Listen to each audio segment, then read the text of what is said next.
brand new dance. I wear out my third second chance.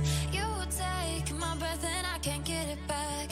Might be time for me to face the facts. The best me is with you, but I know I got a lot to prove. They think we're too damaged to fix, but we're just working through a little rust. They like to say we're just young, but I know we won't give this up. Sometimes I lose my mind, and some days it's hard to find the reason why you stay by my side. You and I break our hearts open enough just to see if we'll put them back. No matter what they try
are the sounds I'm breathing in. Hold tight, hold tight. Chemicals collide.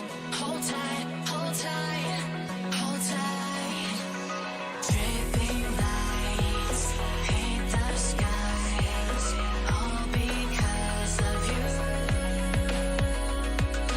Dripping lights paint the skies, only you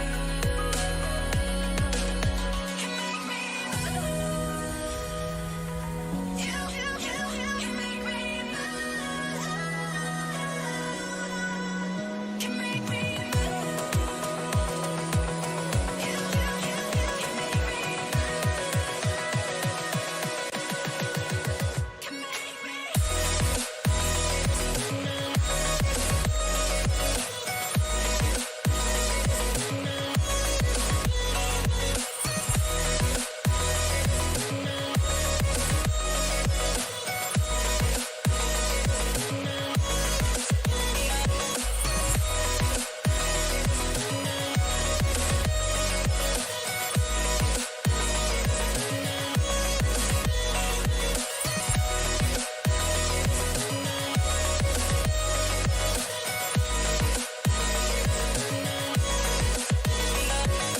So alive, make it last forever. Stop in time, yeah, I'm surrendering. Hold tight, hold tight. Chemicals collide. Hold tight, hold tight, hold tight. Dripping lights paint the skies, all because of you. Dripping lights paint the skies, only you can make me move. You can make me move. Can make me move. Can make me move. You can make me move. Can make me.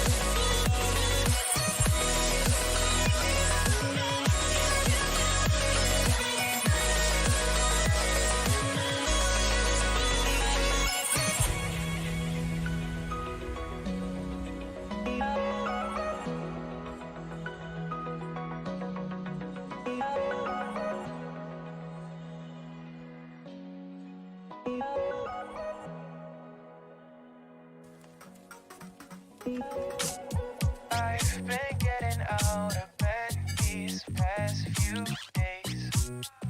Think it's fair to be proud about it. I've quit ordering from all those fast food chains.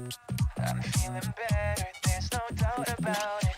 And my days are brighter, my shoulders are so much lighter. Just for a moment there, I thought that there was nothing more to life. I thought about it, wrote a couple songs about it. Just for a moment there, I lost myself. Mind if I be real for a minute? It's almost like everything I feel had a limit. It now gone past.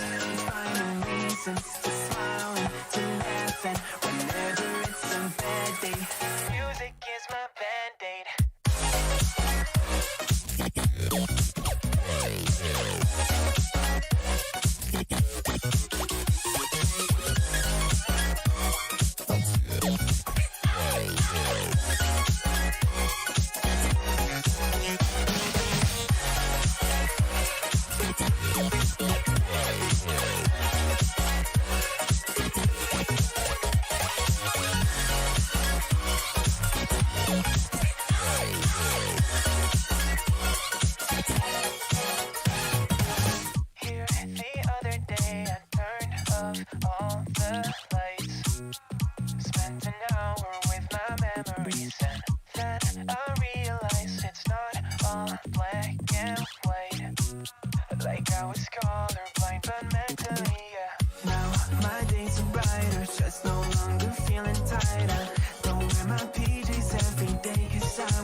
Yeah, I know it's going to take us time, right, to go off. In the beginning itself, you would agree on this point that somehow when a prediction starts to come out true, we both are going to sit on mute on stream and we're going to just look at one another to see who's going to start. Yes, ladies and gentlemen, this is World Esports Cup. As most of our predictions are finally coming true, it's all, we are being awestruck on our own selves that finally some teams like Five Mutants, Demons Pride, STX, as we had predicted in the beginning of yesterday, that it's going to be these teams will be dominating at the end of the day, and it looks like they've started to do that as well, where Cartoon Network and XENON Esports, even though they had a very good lead, they got suppressed because the pro teams are finally performing. Absolutely. Ladies and gentlemen, I hope you had a great time yesterday. Today it is going to be even greater. Some strong teams are performing, some new teams are trying to outperform them.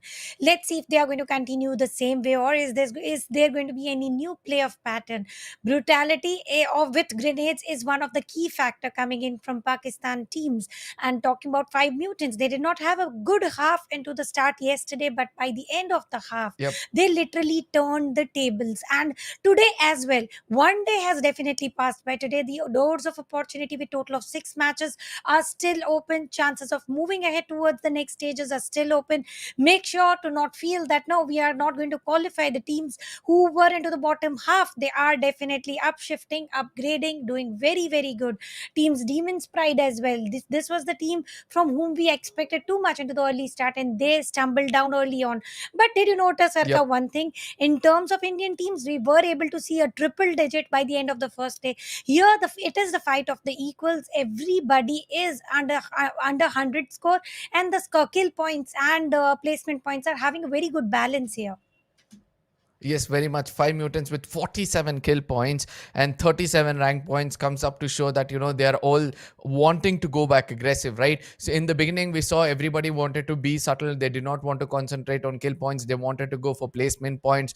We somewhere thought that the Pakistan chapter is going to tell a very different story by the end of the third map. But then later on, everything started to pick up, because now we are able to see that every team has more kill points compared to the rank points, in comparatively to other teams, to other chapters. Obviously, I'm referring to the Indian and the Nepal chapters, and I do believe that they're going to stick back to their own momentum. They're going to stick back to their own old style of going in all out brawl rather than going in for placement points. I know you would agree on this as well. At the same time, Demon's Pride, maintaining that consistency. They were there in the top four yesterday, when the first three maps got over. Then they still continue to do the same thing, and they are in the top two at this point of time. So STX Esports in the beginning went for placement points. Second match they went all out brawl. Third one they were restricted very badly. The first match they went for a booyah. I'm so sorry. The second match they were restricted. The third match they kind of balanced it out, but later they picked up the pace, come into the third position as well.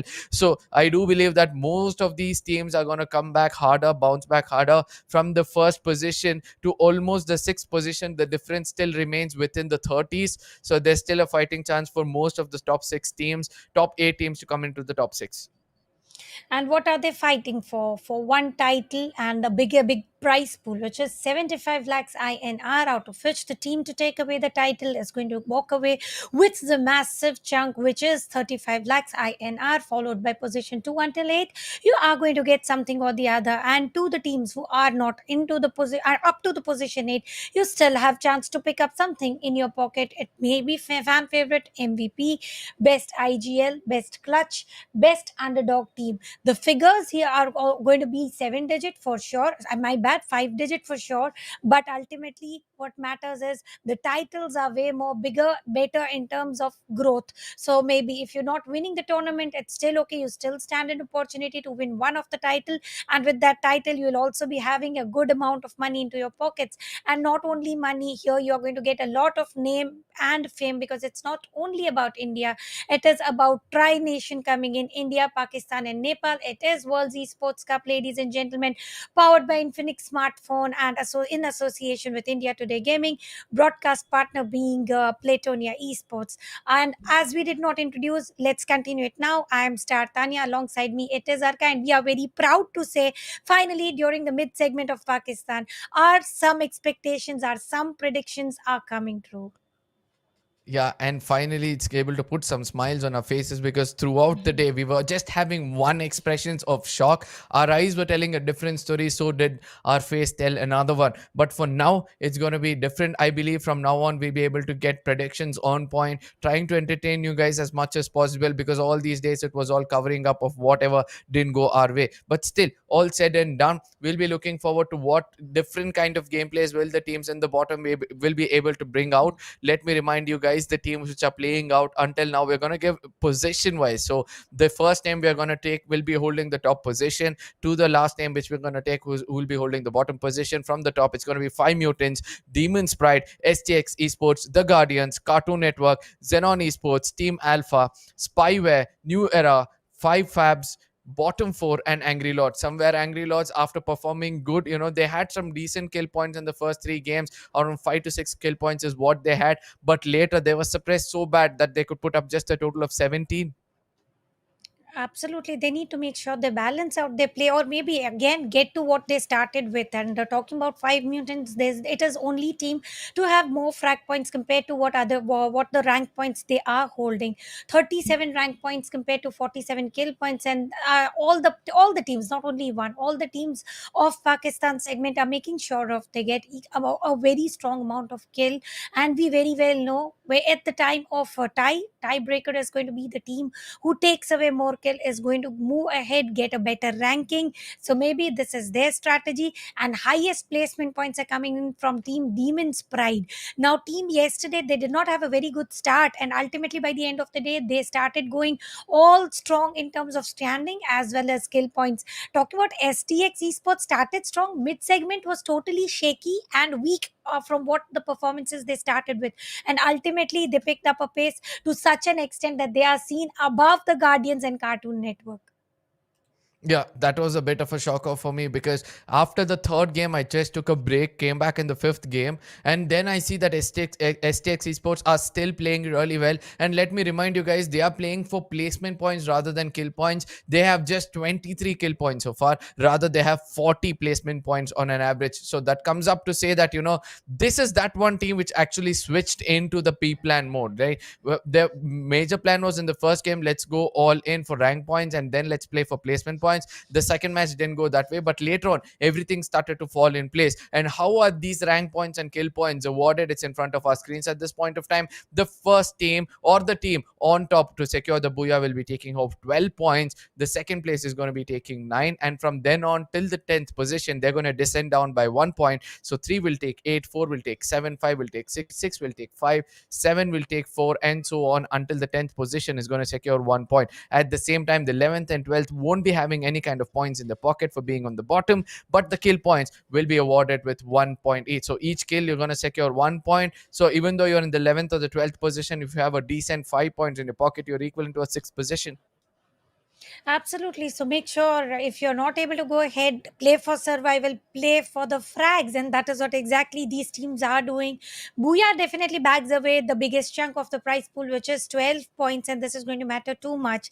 Teams like Demon's Pride, who suddenly switched it out, their play pattern, going for the Booyah, indeed, going for the survival rather Booyah. And I think this Yeah, was something of a shocker because we have seen Demon's Pride going as strong as possible, as aggressive as possible, and this is one of the yeah, team who has got a content of bullying other teams in terms of picking kills. very So much. let's hope that today they are again going ahead with same strategy, because why do you want to go ahead pick up some battle when you decently don't have to? If you can go passive, still win it out into top 2, top 3, ultimately it is still the qualification process. You don't have to be the number one here. You can go slowly, steadily, and this is how Demon's Pride is able to procure 40 standing points, and very slowly. They were not even into the spotlight, but still they are here.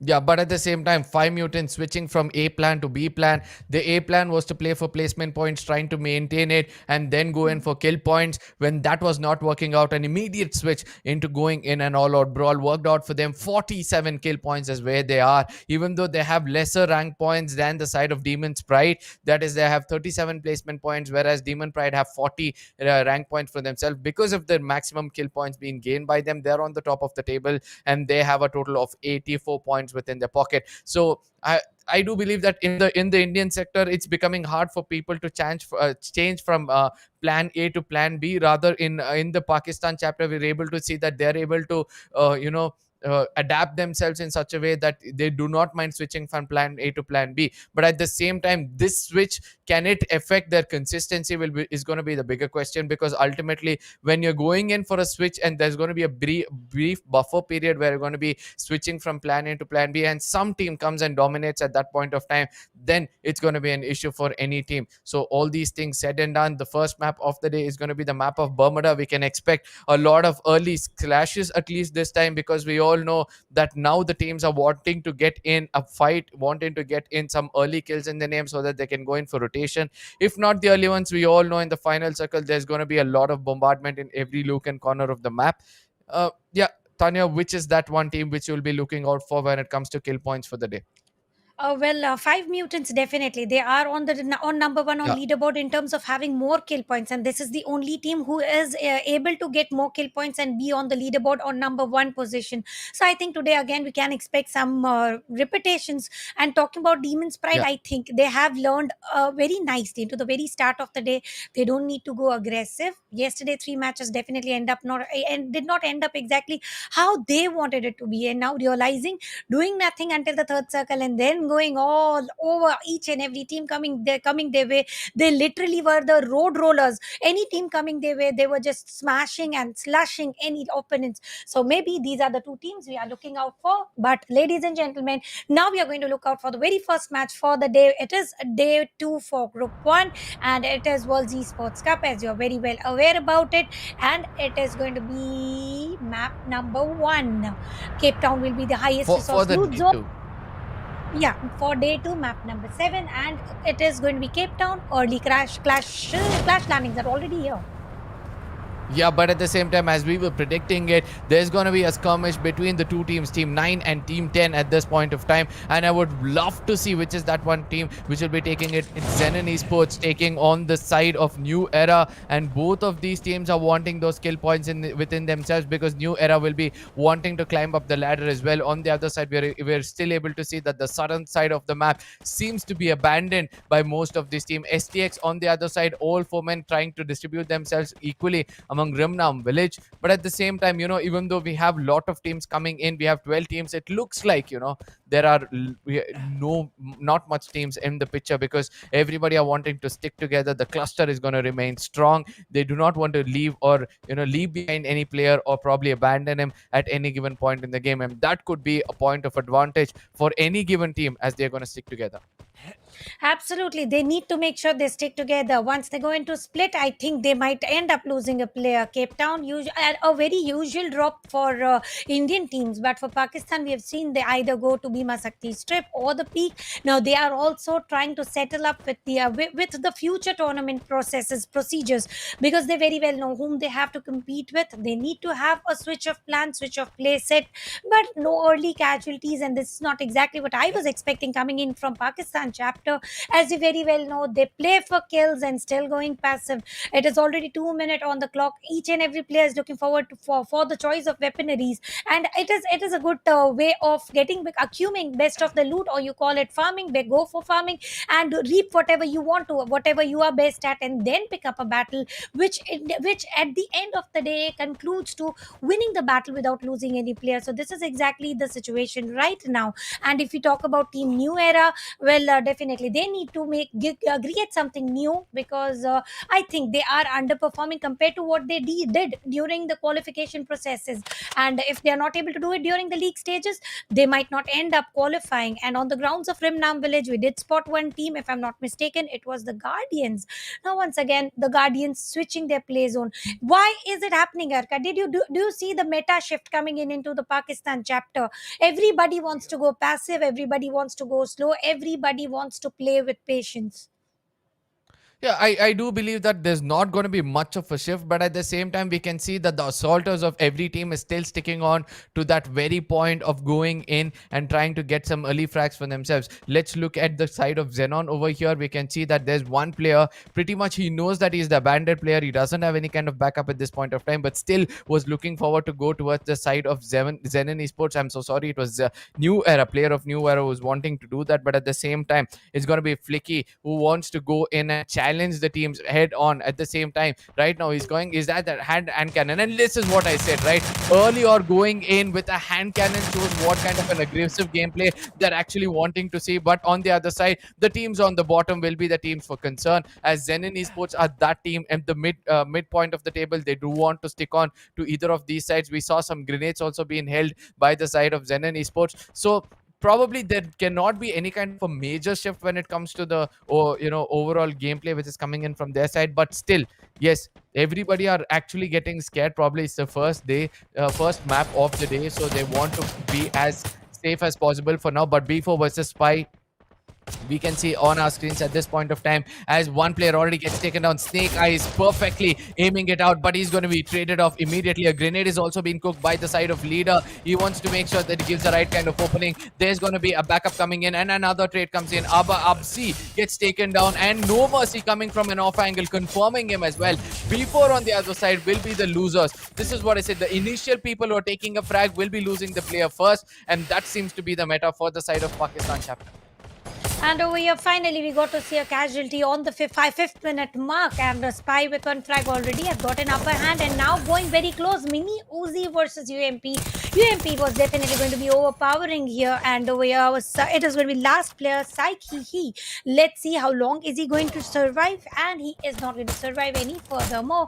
Lost one player and earned 3 kills. Well, not it ended up into a bad trade though, but still they are surviving to see another day. There's one more battle coming in from 5 Mutants, one of the most skill hungry team. Against them, it is going to be Team the Guardians, a team who did go for a safer play, but now they are into the crosshairs of 5 Mutants, and damage is coming to the point where they are exchanging. No casualties, no knocks. It is mid to long range fight.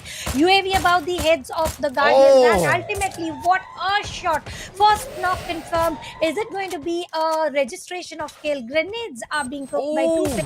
Very well know how well the grenades are cooked, and chrono ability deployed right on time. No damage was delivered for the same, and also went back for realizing they are not ready to lose any players. Yeah, but at the same time, the amount of grenades being carried by the side of Two-Face was really big. On that side, while it gets taken down, it's going to be a very good start for the side of 5 Mutants is what I would like to say. But look at that revival coming in as quick as possible, and a rotation already taken by the side of 5 Mutants. Five Mutants are the team who had around 2 booyahs yesterday back to back. If this they are able to secure, then it's gonna be the third booyah or the hat-trick booyah is what I would like to say. But on this side, Team TG looks more promising than ever. They exactly know what kind of ulti to be used. But at the same time, Five Mutants, what a comeback from their side. Two faces shouldn't go down. It's gonna be Sajid to get taken on. Ashu will be the last man standing. He has a lot of job in his hand. He has to revive the teammates as well as going and take down players. Saif on the other side is looking forward for him. He comes into his crosshairs and MP5 versus the side UMP is what we'll be seeing. MP5 seems to be dominating at this point of time. The last man standing for the side of Mutants can pick up a player and then go in and take out the complete squad of Team TG on the other side. It looks like the story is not going good for the side of AL as well, as DP is dominating, got one frag on their name. The second one also gets taken down. Cartoon Network is coming to the picture, cleared off the side of Five Mutants. This story is not going to end, as everywhere we can see that there are some skirmishes going on. There are various skirmishes going on at various parts of the map of Bermuda. On the Mars Electric itself, we can see Angry Lords are again losing players one by one. And over here, Demon's Pride are trying to confirm the last player is chasing for life. One is down on the knees. They are not waiting for the confirmation. They are wanting Mazhar to get confirmed or to automatically confirm or register the point for themselves on the grounds of Riverside. We can see Team Spyware here. They picked up the battle. They confirmed 3 kills on the course. They lost one player. Mazhar is chasing for the life, showing his back, and chasing for life is equal to getting eliminated, but he has got a little bit of tree cover for himself, and I don't think that is going to be enough to battle 4 players altogether. Zone is also closing in, so now he now not only has to pick up battle with 4 players, but also with the wrath of the zone. Glue walls have been deployed. He still have 5 glue walls to work out with. Even if he's able to get that 1 kill, and no, he wouldn't be allowed to get that 1 kill as well. Angry Lords with total of 4 frags and no loss of player are going to walk through zone towards the safe zone, and on the grounds of Observatory, which is no more part of a circle, it is going to be Team A, where they are going to move towards the center of the circle. And a northern shift coming in from the side of the circle. So the story is going to be different. Look at that. Kathulistiva, Bhima Sakti Strip and Plantation. These are the major hotspots for the side of Nepal, and the Indian chapter seems to be abandoned by them. And slow rotation coming in from the side of Team TA is where they'll be holding it up for now. And at the same time, you know, Team Alphas are also one of those teams who are at the 6th to 7th position. So they'll be wanting to make some really good points in this game. 48 points is where they're standing. In case they have to come to the 3rd position, they'll need around 20 points for themselves. So I do believe that they have got a very good opportunity, but they need some trades in their name. They need some frags or kills in their name. But there are some drops also being summoned from the side of Spy after losing one player. It's going to be very hard for these 3 players to actually go in, but they've got a very good momentum, right? So they've already got into a fight, so they really know how to place their crosshairs in case it was not working out. At the end of the day, warming up is going to be the most important thing for any of these teams. Absolutely, and I think they had a very good warm up, very good start, except for Team 5 Mutants. They are decimated. Demon's Pride is still surviving strongly, and they are going for the tuk and the rotations. They are going to reach the zone very safely and steadily, without a doubt. But using up all the resources by the time they enter the circle is equal to not having anything at the time of picking up fight. Now, this rotation can be risky, can also cost them getting eliminated very, very early, because we are only 10 minutes down the clock, still 9 more minutes to go, 4 more circles to be created through the factory side, and maybe they're using main gate to enter the circle. And on the grounds of Keratin, we can see Team NE have not indulged into any fight. And if we talk about Team XENON, we have been spotting them from the start, sharing the grounds from the start. They are going for the safer play, and they've also got the privacy created for themselves. They have a small shack to accum, and 4 players within the shack. Few grenades might do the deal, but for now they are safe for sure. On the grounds of Cartlistiva, it is going to be Team Alpha making a move as well. They are within the warehouses and then moving towards chimney. Well, a rotation is very important, and I think they are going very strong as well, except for now UAV above 2 teams. Yep. Let's see how things will turn out, as the UAV is not gonna the revelation of the positions is not gonna matter much, right? The second zone, and we just have 8 teams left at this point of time. And look at what's happening over there. STX is getting eliminated as well. One player got eliminated just now, probably was AFK or something like that, but still, Cartoon Network on the other side, what a backstab coming in from their side. They took down the complete squad. They've taken down 2 squads, to be specific. One is going to be 5 Mutants, and the other one is going to be Team DP. So they have done the job. They know that now the teams on the top are eliminated, so it's going to be easier for us to play for placement points and slowly come in. On the other side, Team XENON is going to use their snipers as much as possible against the side of Team FF. Let's see whether this love story is going to be something different, or it's going to be another third party coming in, or a three-way love story is going to secure both of these teams to go in a very bad ending. Well, who is going to have a good ending? We will have to wait for that. And UAV is still above their heads. Locations are revealed. Firing shots are also being exchanged. For now, it is going to be precise K9 shots coming in from Moyes, and we have seen him crash the head, slam the head with the perfect crisp shot with the split of 50-50. We can also spot Team Cartoon Network. They're doing very good work. And talking about circle, it does include a little bit part of the dam side and near to the river side as well. So Ridge is going to play a massive role. Talking about Ridge, we can see Bike riding on Ridge coming in from Team Demon's Pride here. 4 frags already. Going to end up into the faces of a Team New Era. Now that sounds risky. 1v4 is never so easy and not a doable task. Spotted flawlessly. And are they going for the melee finisher? No, there's a team support from attack. One player is down on the knees already, and the player chasing open into the ground with Bike. He is all safe, and it is going to be grenade of Godzilla. Going to take down one more player. What a rush! One grenade, one MP5, and a decimation of Team New Era. Perfect set of execution. It was a distraction. Taking a Bike there was just nothing but a distraction to get those 4 players busy to get that 1 point. And how nicely other 3 players through AC-80, through grenades and MP5 just pushed it in and eliminated an entire squad of New Era who had an upper hand of hard compound. Yeah, but at the same time, what a gameplay over there.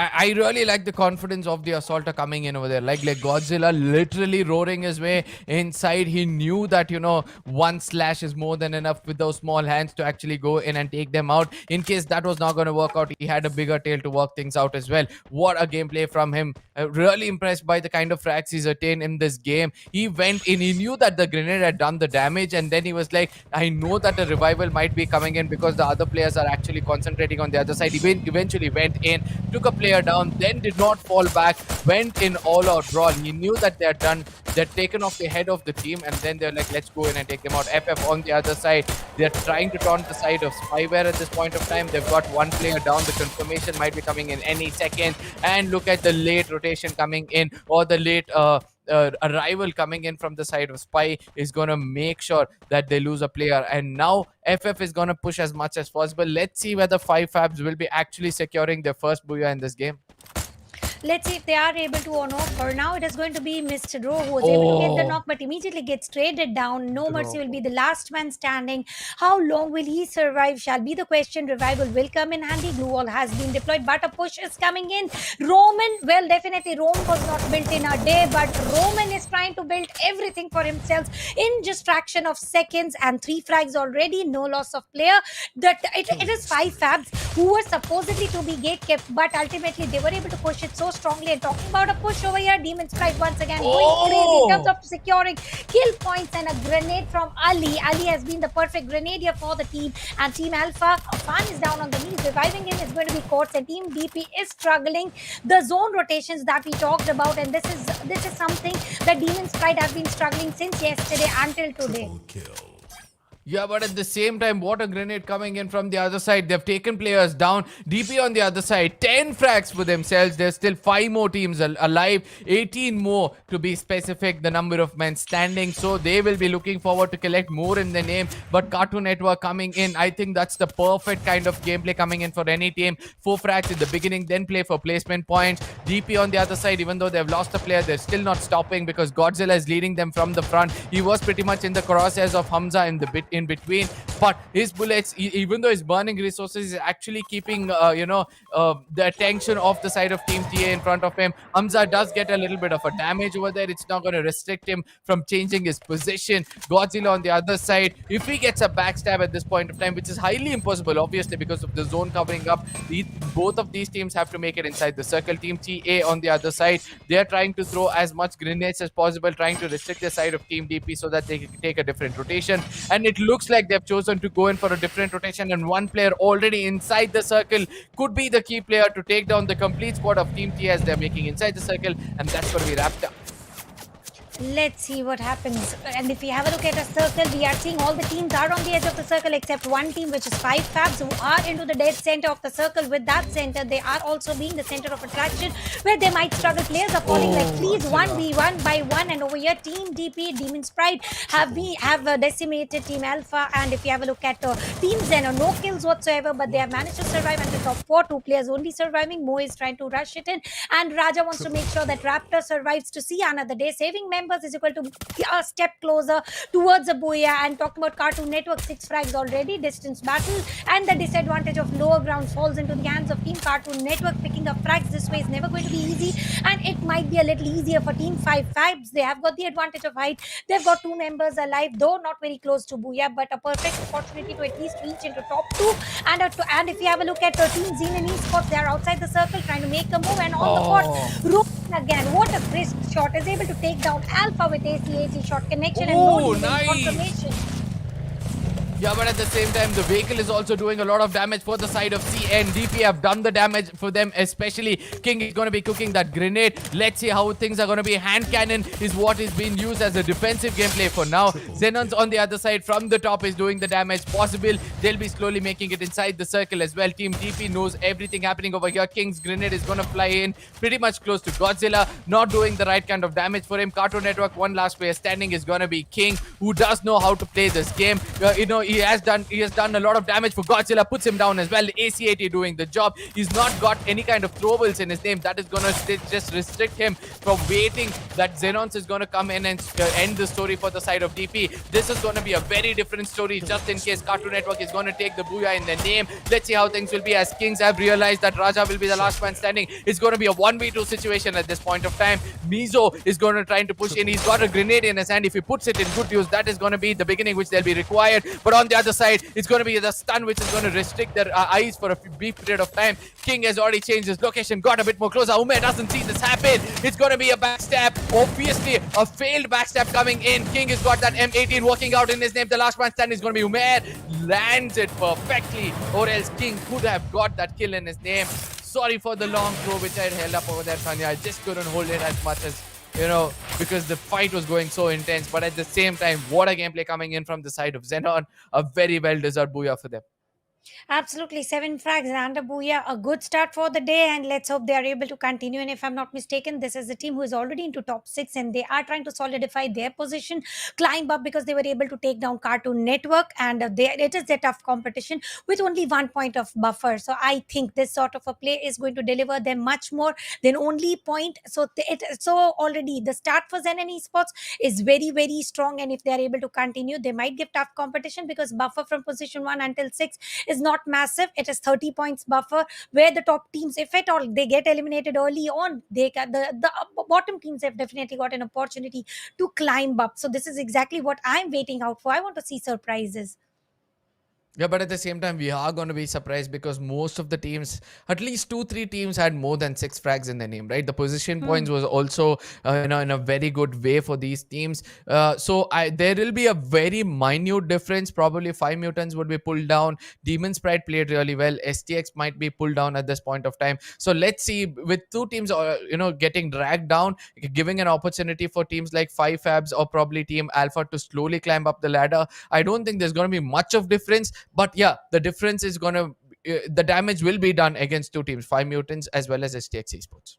And talking about Demon's Pride and 5 Mutants, Demon's Pride was the team to procure 11 to 12 kills. And you know what the buffer point between Yeah. 5 Mutants and Demon's Pride was? It was 11 points, and 5 Mutants were not able to perform so strongly as they usually do. They started very strong, but ultimately were taken down by Team Cartoon Network. So I think Demon's Pride is definitely chasing for the position 1, and this is exactly what you have to do. It's okay if you are here for qualifying, climbing up to top 5, top 6, but when you get the opportunity, you want to knock it at number 1, nail yourself stronger, so to create a threat for the future tournaments, or maybe for the future league stages during the World Esports Cup. And that is what Demon's Pride is up to. Yep, completely, absolutely, agreed on this point as well. But we'll be looking at the scorecard where it's going to be team on the top, Demon's Pride, even though they went down at an early point. This is how kill points is going to help you out. 20 points coming in from their side. XENON Esports with 19 points, securing that booyah. What a gameplay coming in from their side. 7 frags is what they could confirm. Cartoon Network is right behind them, where we thought that this is one of those teams who could actually come in and secure the booyah for themselves. It was one last man king fighting it out. 7 frags for them as well. FAB5 with 7 frags, 14 points for them. So from then on, the frags is going to be depleting as well as the rank points, I would like to say, because Team Alpha with just 3 frags, Spyware with 3. On the top only, over here, we're able to see 27, 37, 39, around 40 kills are there by the top 6 teams, right? So the teams on the bottom would have gone down without any kind of frags in the name, or probably 1 or 2. So that comes up to say the differences is not going to matter much for the teams on the bottom, but the teams on the top have done a really amazing job. Well, I really don't know about the frags, but I would definitely appreciate your mathematics skill. The way in a blink of eye you were able to calculate. But and yes, there's nothing left for the bottom half of the leaderboard. They don't have more than 6 kills, or maybe somewhere nearby. So they are going to fight for the placement points. And if this is how the top 6 teams are going to battle, I don't think there's anything left for scavenging for teams into the bottom half. STX went empty-handed in terms of getting no kills whatsoever, and Team 5 Mutants getting decimated by with only 2 kills, and your counting was on point. Only 5 kills are left for the bottom half. I really don't know how you are able to do that. So a blink of a quick math, but certainly your math was on point. Yep. Sometimes when you have everything going your way, everything is going to be on point. It was a very different story when it comes to the English sector, English chapter and the Nepali chapter. And let's not forget that the Nepal chapter is still going to be coming in next, and that's going to have a very different point. Yes, as predictions are coming out true, we can see that STX and 5 Mutants, the teams on the top, were actually targeted, to be specific, in this game. New Era on the other side was the team which performed really well in the first 3 maps. Then after that, they're still not able to gain any kind of momentum. The Guardians were the team who went an all-out brawl yesterday, got around 20-25 points in one of those games. Then after that, the restriction coming in from the opponents is going to stop them from 2 points in this game as well. And those 2 are just going to be kill points. That comes up to say they went down in the 11th and the 12th position with bottom 4. Good to see that nobody's going with number zeros, but at the same time, the overall points table is going to predict a lot more, and I'm wanting to see those things. Absolutely. And as you said, the top teams are targeted. We can see STX, 5 Mutants, and Team TG. These are the 3 teams coming in from top 6 who are going either with no placement points or with few frags into their name. And I think that is not sufficient enough for the day, because they are just one Yep. match down, 5 more to follow. They need to make sure the consistency to flow flawlessly. Let's hope that the teams who are taken down early on, they are able to retaliate the same way they have been taken down. I did find Demon's Pride's rotation a little weak. Otherwise, they not only with in terms of 12 kills, they would have also got 12 booyah points for themselves. The biggest rotation possible is equal to ending up wasting out all your resources. They might be wanting to enter the circle quite safe, but then it was all sorries, nothing safe for them. They were gate kept and they were taken down while they were making a move towards not only safe circle but towards the circle. Yeah, but one lurker for me for the side of Cartoon Network, the King, right? In the final Hmm. circle, I really like the way he used his resource, because he had a stun grenade to work out for. He knew all his throwables was empty. He put that stun grenade, blinded the enemy's eyes, and eventually using that camouflage, he went to an off angle where, in case he had a Max 7 rather than an M18 in the final circle, probably he could have connected those shots. But at the same time, he was a little late, is what I would like to say, because the enemies were actually looking at the glue wall which is in front of them, thinking that actually the enemy is right behind that, trying to concentrate their firepower over there. But rather, he was lurking around. He was right behind the enemy's back. It would have been much more easier for him to actually use that doubt, take those 2 enemies down, and getting those booyah in a very, very stylish way. But still, he did an amazing job carrying the team so far. For now, we'll be wanting to see what's going to happen in the map of Purgatory, where the stories are going to be different.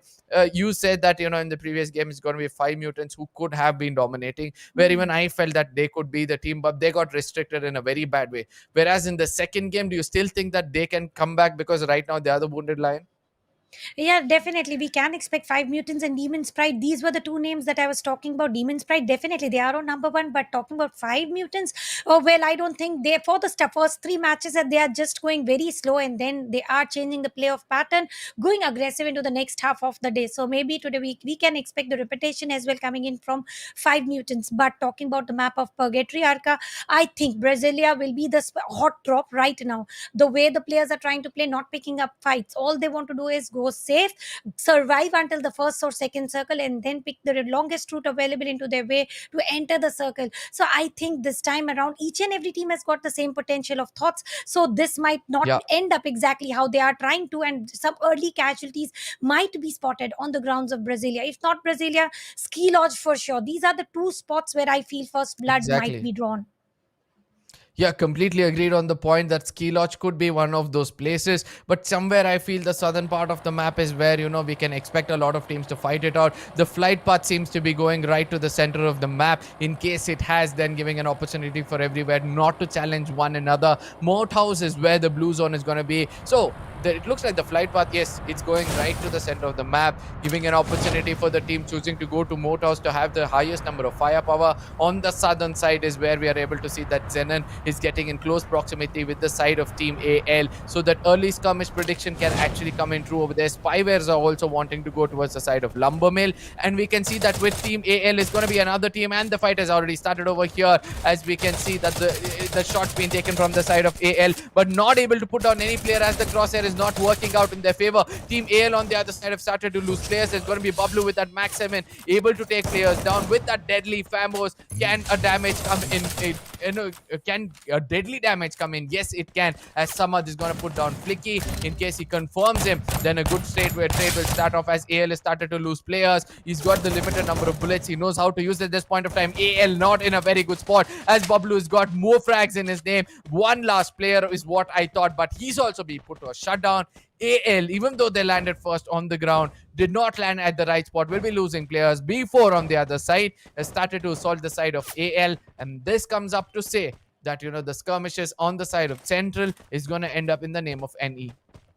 And a good start for Team NE right now. New Era definitely are trying to start some new era for themselves. They are trying to level up. They are trying to bounce up in terms of leaderboard, maybe climb up towards top six of the leaderboard. But for now, Team New Era will have an entire central loot for themselves on the southern island. Talking about Ski Lodge, we have a team there as well. And on the grounds of field, we have got the Guardians, a team who underperformed in previous map. This time, they might want to go passive, and look at the split ratio they are following, all four players in different direction, and this is way too risky according to the discussion of the map of Purgatory, where you don't have much of hard compounds to work out with, and into the early stages you don't even have that amount of blue walls. On the grounds of Forge, we have got Team Cartoon Network and the player King as well, and I like the execution of plans. They use bike in terms of distracting the opponent team, then three players rush together and decimate their entire existence. So I think they are having very good sort of plans, and also not only plans, they are able to execute it very very nicely. Now they are sharing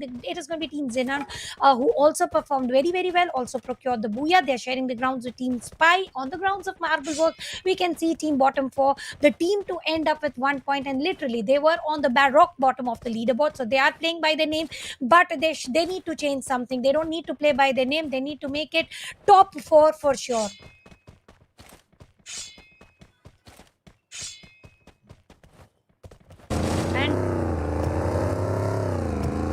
And if you have a look at Lumber Mill right now, McLaren has been used here, and the cars are being split here and there. Again, water split spotted.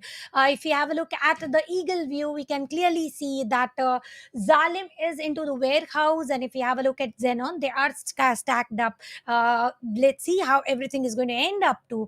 The split is not so good right now. It is going to be 1 versus 1, and Zen Criminal is trying to race into, no, he is trying to reunite with his teammate, and this is exactly what you have to do.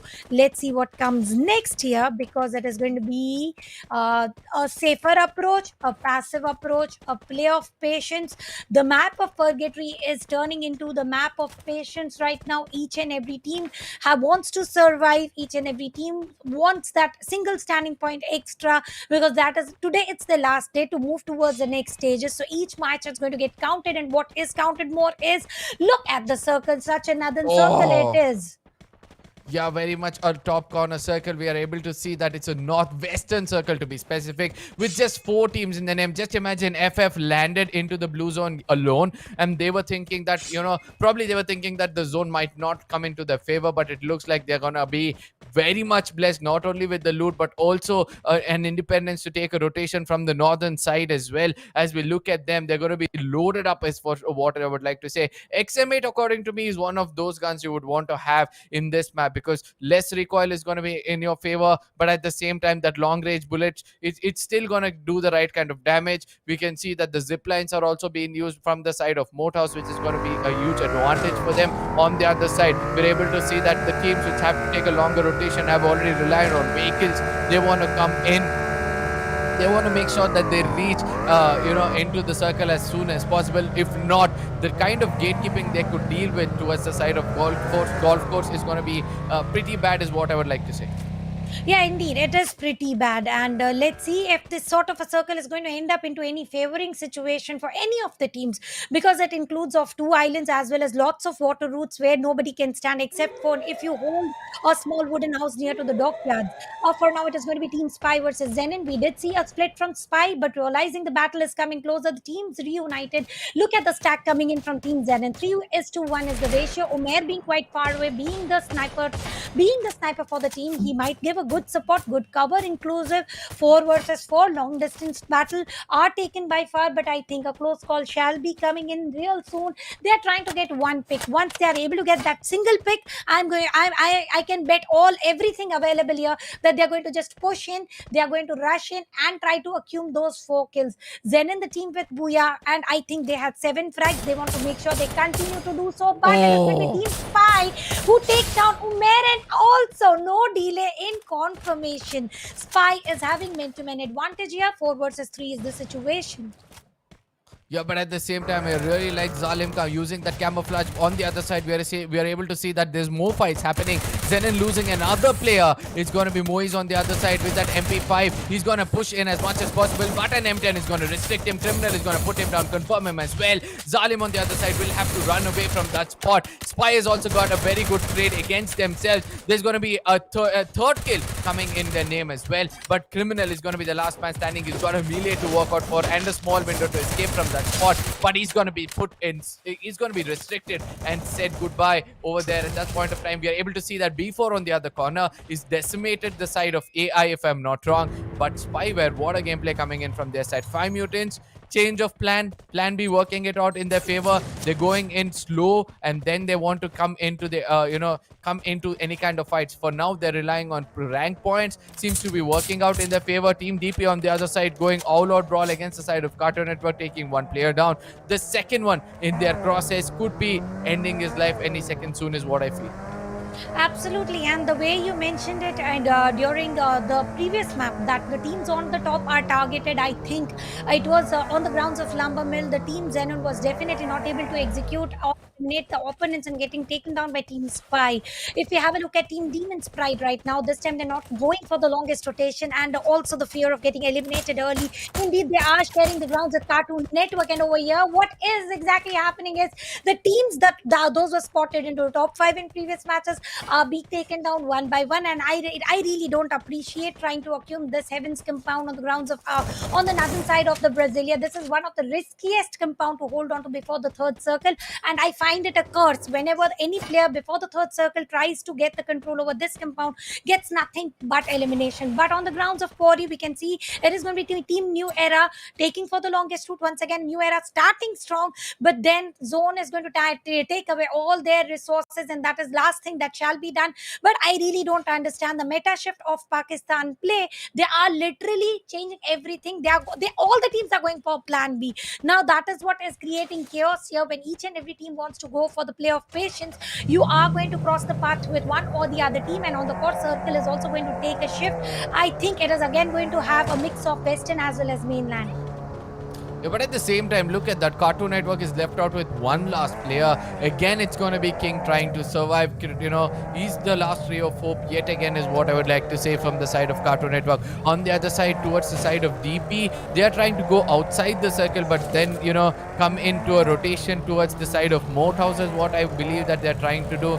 But it's becoming hard for them to decide what to do, because ultimately they realize that they do not have any kind of resources where they can go in, heal themselves up in case they get taken down. On the other side, it's going to be a circle which is going to be shifting to the complete western side, allowing only team STX to actually be having the favorable part of the circle. But at the same time, team FF Fab fight today seems to be, things can be working out for them for now, because they are holding such positions inside the circle right to the center, and still not getting any kind of skirmishes can actually bless them with a lot of rank points. All these things said and done, NE slow into the circle. They will be looking forward to get more kill points and rank points for themselves. They've got a very good start, to be specific, even though they've lost a player. But 5 mutants waiting to see when they'll go all out brawl against the other teams. And let's see when are they planning to. For now, I like how New Era has made a move. They have come within the circle, and talking about 5 mutants, they're all stacked up in the sniper tower with the split of 50-50. Now that is a little risky. And talking about team STX, they are also playing with the split of 50-50, and I don't think if New Era is aware about it, and the car getting attacked. And lucky for Sherry, wasn't taken down easily, wasn't knocked down easily, because vehicle blast could have been devastating for him. The revival might have come, but it is never too easy to survive after the car blast, because you lose a lot of HP. Sherry right now is trying to window peek and also try to get that pixel view through the crosshair of AC-80, and AC-80 is one of the key weapons that not only Pakistan chapter but also Nepal chapter, Indian chapter, everyone has got the mastery here to pick up fights into the mid to average long range battles, and this is exactly what is happening. Talking about circle, the prediction did went as predicted. The circle is a cuming of both mainland as well as Western Island, and now water Yep. routes inclusive, bridge inclusive. If at all, the circle is brutal. We cannot deny with the matter of fact, the circle is the biggest villain here, murderous villain here. Rather, teams fighting against each Very other. much. We can expect the players getting eliminated through the course of water routes. And look at the vehicle coming in from Spy. This is a risky move coming in. Ali, the grenade man with AC-80 is something last thing that I would have wanted to see. Yeah, but at the same time, they don't realize that there's a team right above them. They've got a lot of shots in the name. Ali's one grenade is more than enough to actually restrict them. I really don't know why Ali is not wanting to do that. Hamza on the other side trying to be the, probably the healer for the team. Hamza gets taken down. What a shot coming in over there. I did not expect, for them to get pierced. I think it's through that small hole of that sniper tower. Actually, he got tagged and got taken on from the side of Sherry. Hopefully, that is what has happened for now. On the other side, it's going to be Spy trying to push in against the side of STX, where STX actually had a huge advantage of taking these players down, but eventually it was the other story. It was the other story being told by the side of Spy. For now, they're going to be cooking up some grenades in case they have one. It looks like Zalim has one thrown over there, taking down Ali is what I would like to say. The confirmation might be coming in with no more grenades left out. Zalim's one last grenade can do a lot of damage with the camouflage trying to push in into the crosshairs. Oh, he escapes that, puts one man down. Ali will be the last man standing over there inside the sniper tower. It looks like Eni is also trying to do some tag from far away, but let's see how things will turn out for the side of SDX. As we can see that one more player seems to be standing up. Spy, this small compound is, seems to be so fatal at this point of time. One more player gets taken down. Spy is left out with Zalim, the last man standing. He's been restricted because of the glue wall, and everything seems to be going in the favor of STX. And now the sniper tower is turning the war zone. 4 versus 4 was the situation. 4 players from 2 different teams are holding the sniper tower, and I don't know since how long are they holding into. STX are hiding themselves. Team Spy is getting shaky this time. No mercy down on the knees with only 1 player remaining. Blue wall is definitely bisecting the sniper tower into split of 50-50, and they're sharing the ground for way too long. Nobody is getting decimated, but ultimately now it is Usama who is taken down. Zalim is also taken down. Ali is also down on the knees. but ultimately team support comes right on time. Hamza and captain wants to make sure that they go ahead towards the next sniper tower, save both the teammates. A very good team supportive play spotted here. Ali did taste his own medicine, and if we talk about the medicine, he was taken down by grenades various times, and over here plasma gun is being used to confirm the knocks here through the other side of the riverbank. And now if we have a look at circle, it still includes a little bit part of the western island and a massive part of mainland. With bridge inclusive, rotation shall not be the cause of concern for team New Era.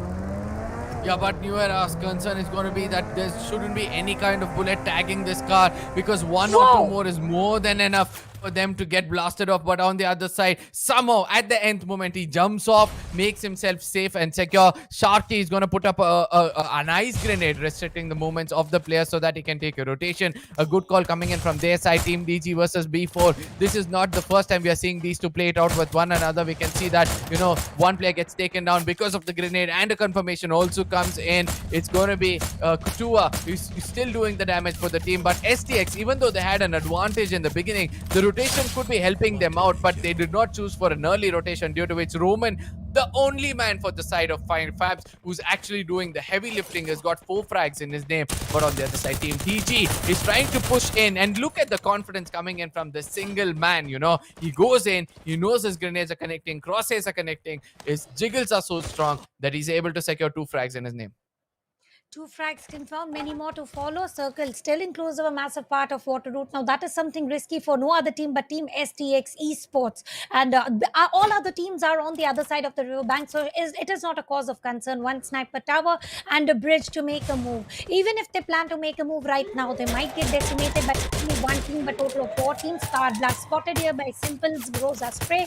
It is not going to deliver the damage that at least he was attempting to deliver. If you have a look at Quetta, he has got a very good position. He has got the upper ground, he has got the cover of the rock where he might be able to get the knock, and over here the grenades are flowing here and there, and ultimately one player taken down by DP's Raptor. No delay in confirmation.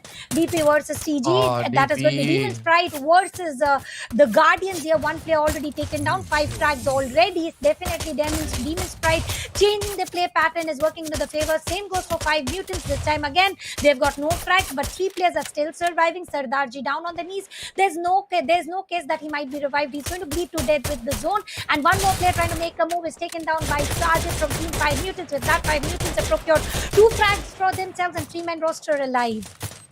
Yeah, but at the same time, Simple is going to cook a grenade, which will be the most crucial one for them. But on the other side, the dodge comes in perfectly. Godzilla still alive with Raja. Godzilla cooking up a grenade yet again. Can this grenade connect? And Simple's grenade gets connected, puts down a player, and let's see how well things are going to turn out for them, as Omega is bleeding out on his knees at this point of time. DP on the other side, we can see Godzilla has still got 4 grenades in his name. He's cooked another one. He's not going to do the damage because the Chrono Shield is going to restrict them. But that Chrono Shield is not going to stop another grenade from falling into the right spot. Omega yet again gets taken down. Godzilla trying to push in, and look at what he's doing at this point of time. He's going to stack up loot because he knows that the enemy's vision towards him is restricted at this point of time. It looks like DP is having a divided attention. Could be the beginning of the end for them, but Raptor has a different story to say. He pushes in, takes down 2 more frags in his name, a total of 4 for him. Godzilla on the other side stacking up for the final circle is what I would like to say. Nobody wants to come to the center of the circle right now apart from Team FF. Roman, 5 frags in his name. He's got vision of all the teams in front of him. One player gets taken on. He might be busy picking them up.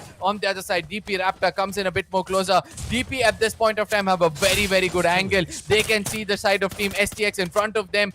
One last man is what I would like to say. DP's Raptor has a lot of job to do. He puts 1 player down. He's going to be confirming another, if I'm not wrong, because the next circle is going to make sure that DP is going to pay the price. STX Umesh is going to make him pay. Two-Face from the side of 5 Mutants on the other side has taken the fight against the enemies. 5 Mutants on the verge of taking the booyah. Shut down. And over here, Team STX to go as passive as possible until the final circle, being on the other side of the water routes, now finally using the bridge, crossing the bridge, and also decimating opponents. 4 frags already. 5 FABs, the last man remaining, self-eliminates himself. That is going to be 5 Mutants versus Team STX. 2 versus 3 grenades coming in from Two-Face. Will he be able to connect? He did deliver a little bit of damage, but I don't think there's going to be enough to confirm the knock. And over here, Zone is being the ultimate villain once again. And Usman gets confirmed. Sergeant down on on the knees. It's going to be a heal battle, sure, and they don't have any health kits to work out with, and that is the last thing that they would have wanted. Captain healing himself, heal battles right in front of us, and 5 mutants gets eliminated, and captains surviving, healing for as long as possible takes away the second booyah of the map of purgatory into their favor. Definitely, this is what exactly Arka we were asking them for, asking Team STX to deliver just like yesterday, to start strong, and they were able to deliver. Yeah, but at the same time, I would like to say somewhere I feel that 5 mutants had that game, right? So there were 5 to 6 grenades still in the hands of Two Face, and we all know that Two Face is one player who has that opportunity, who has the chance of taking people down with the grenades. It's just that he did not have the right kind of distance with that enemy. At the same time, Two Face at one point of time, even though he had one glue wall to cover himself, he thought that there are no more glue walls, and that actually restricted him from getting inside the circle, because there were several glue walls in his path which actually had to stop him from making it inside the circle. Because in case he had made it inside the circle a little more earlier, with that grenade could have decimated 1 or 2 players. STX on the other side, they had dealt a lot of damage because of Raptor, right? So they couldn't heal themselves up, apart from one medic who had that healing rifle. He did the right thing. He actually healed up his teammate while going down, giving a little bit of an opportunity for his teammate to go in for a heal battle.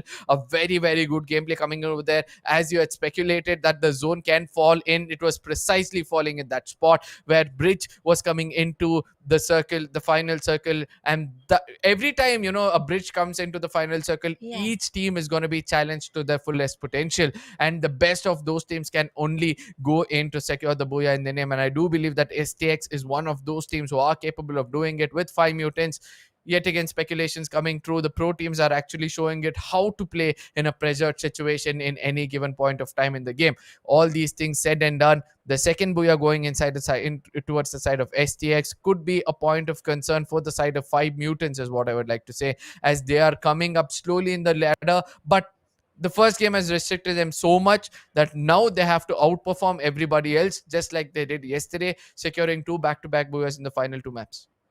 Absolutely. Are they going to do it? Because right now, what we exactly see is Team Zenon taking away the Booyah, but getting eliminated very early on into the bottom 3 4. If you have a look at the Booyah right now, Team STX, let's hope they are not targeted, they are not taken down. If you have a look at the scoreboard, now it is very competitive, very close as well. Team STX, a total of 17 points, followed by Demons Pride sharing the score with 5 mutants, 5 FABS with 14 points, New Era with 9 points, and bottom 4 with 8 points. Well, this time, this is your time once again. Arka, count it out that how many kills are going to be left for the bottom half of the leaderboard.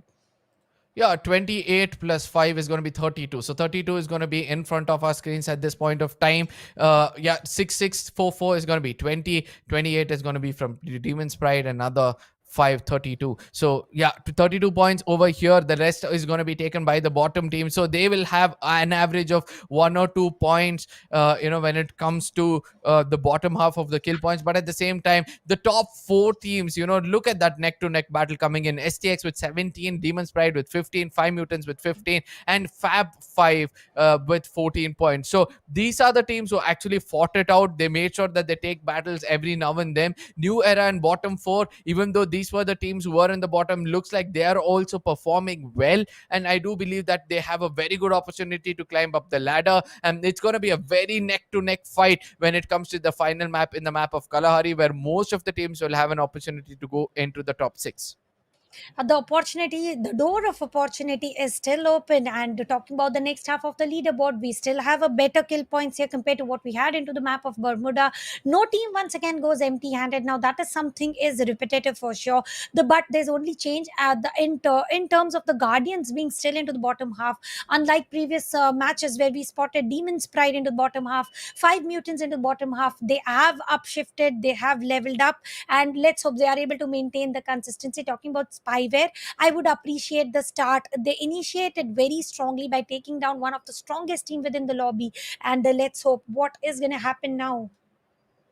Yeah, Team Alpha on the bottom, like three teams, like XENON Esports, after performing consistently in the previous games, is right now, not able to perform that well. So that comes up to say that Cartoon Network and XENON Esports will be those teams to watch out for. With Team Alpha, is what I would like to say. At the same time, I'm looking forward to see what are the other teams planning it out at this point of time, because we all know that the overall points table will have a very different story to say for teams like Demon's Pride, for teams like the Guardians, because these are the Hmm. two teams. Even though Guardians were there in the fourth position, the kind of consistency they are not able to maintain would have restricted them. Cartoon Network, Xenon Esports, the Guardians, and Team Alpha were the four teams who were at the center, who had a fighting chance against the side of Spyware, New Era, and FAB5. And it looks like the bottom half of the mid teams are actually playing well. So these teams have to watch out for what they're doing so far, and they'll have to come up with a plan B. But teams like Demon Pride and Five Mutants, even though they're getting taken down, they put a really good score, and they're maintaining an average of 5 to 6. That could help them out, is what I feel. Thoroughly true about it. And if you have a look at the next match for the day, which is going to be Kalahari for sure. And talking about Kalahari, snipers is the key point. Sniper is the weapon that comes into my mind. North Circle is going to be any problemsome for any of the teams participating, but the snipers and the long range battle and the Yep. verticality inclusive. The team to decide procure the highest of the point, and now suddenly they don't have the advantage of height. And now with no more grapple guns into their pockets, this is a cause of concern when the players are falling to death. We have spotted it. We are except for Indian segment, we have spotted it in Pakistan segment as well as Nepal segment as well. So Arka, I think today if the teams are going to decide to get the highest of the grounds, get the sniper preview, take the knocks and confirmations, but then Circle goes brutal on them. Circle is the biggest vandal here, and if Very it much, is very going, much. imagine what is going to happen to the team. And I know I'm talking a little evilish, I'm talking a little devilish, but this is not me talking, this is Circle making me talk that way. Yeah, but at the same time, sometimes teams like FAB5 can take advantage of it. They can predict the evil zone so well that they can go right to the center of it. But at the same time, I'm speaking about these snipers. One issue, what I felt for the side of Pakistan chapter, is that, they tend to move a little forward as they snipe with that AC-80 or probably M82B, right? They have this habit of going forward with their joystick, or probably coming back when they're going in for fire. And that can be a point of concern in the map of Kalahari, because they'll be on the edge of the ridge and they'll be taking fire, whereas other teams, they tend to rotate in the standing position. We have seen like teams like players like JYT from the Indian chapter. He tends to rotate, probably Radhe Thakur as well, when he's cooking or probably doing something different. He tends to rotate in that very position. Let's not forget Fauzi Ajay was one of those players. Even though he was at the corners of any ridge or probably inside a house, he used to keep rotating in a stagnant position.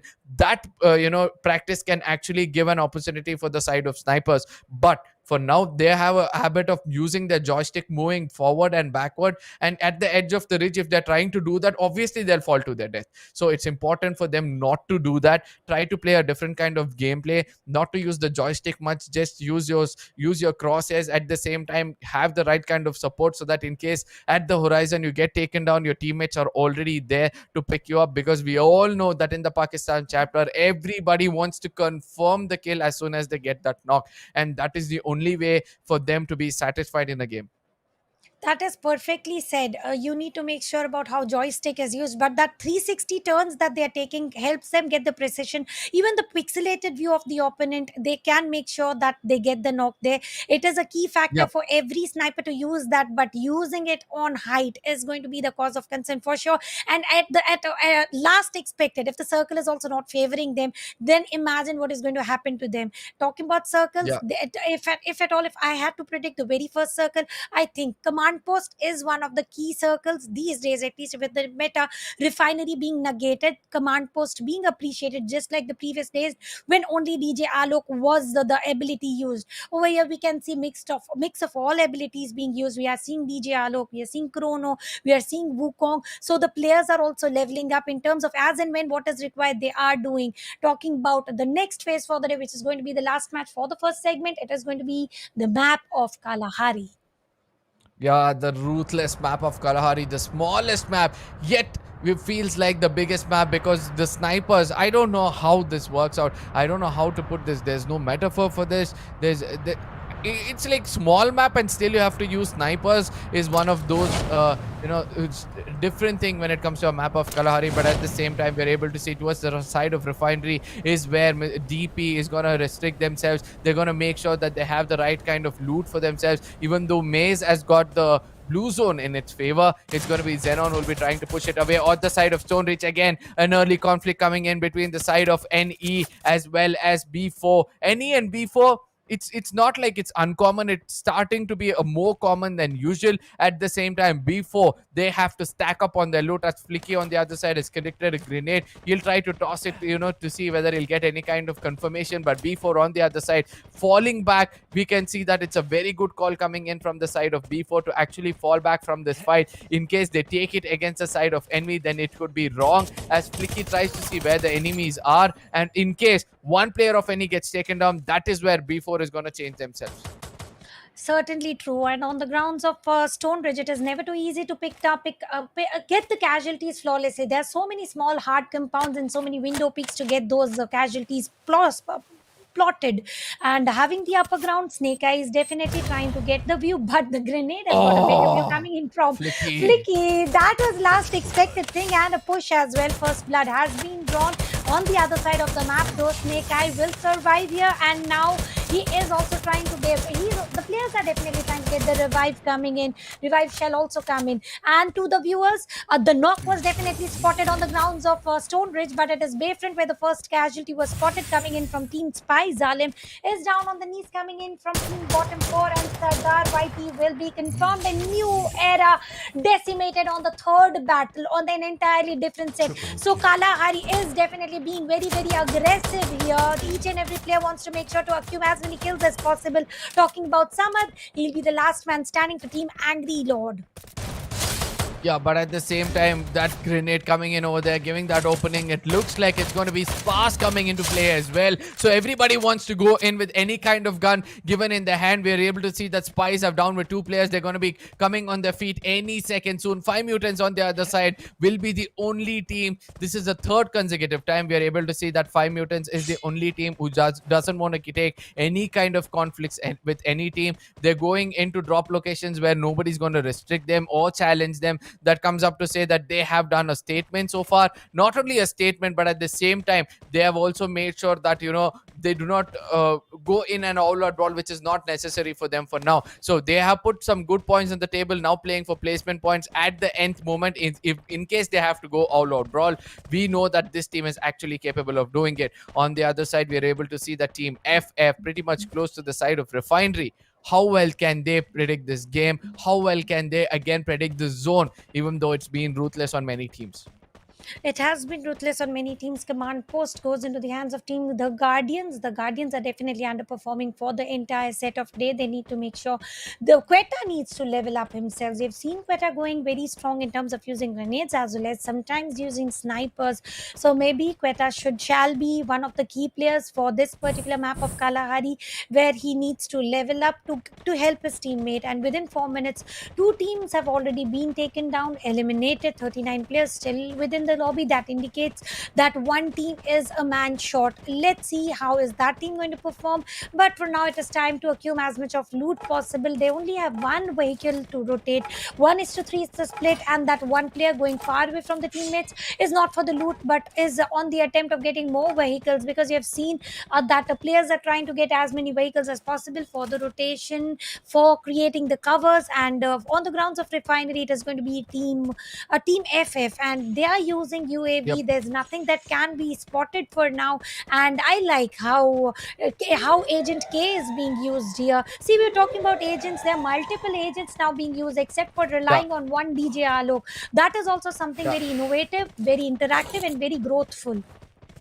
Yeah, agreed on this point that, because Agent K is one of those person who is a master of all, right? So you'll have to keep one of those guys in the game as well. But the one thing is that which you mentioned in the previous time is Wukong, right? Wukong, because that is one player. The camouflage, the way it's been used continuously by the side of the Pakistan chapter, the way they're able to camouflage and go in front of the enemy, or probably get away from them is actually working out for them. And let's see whether Pakistan teams can actually continue to do it against the side of Indian chapters as well as the Nepal chapters, because Indian players, for me, the Indian players are more precise in spotting out enemies.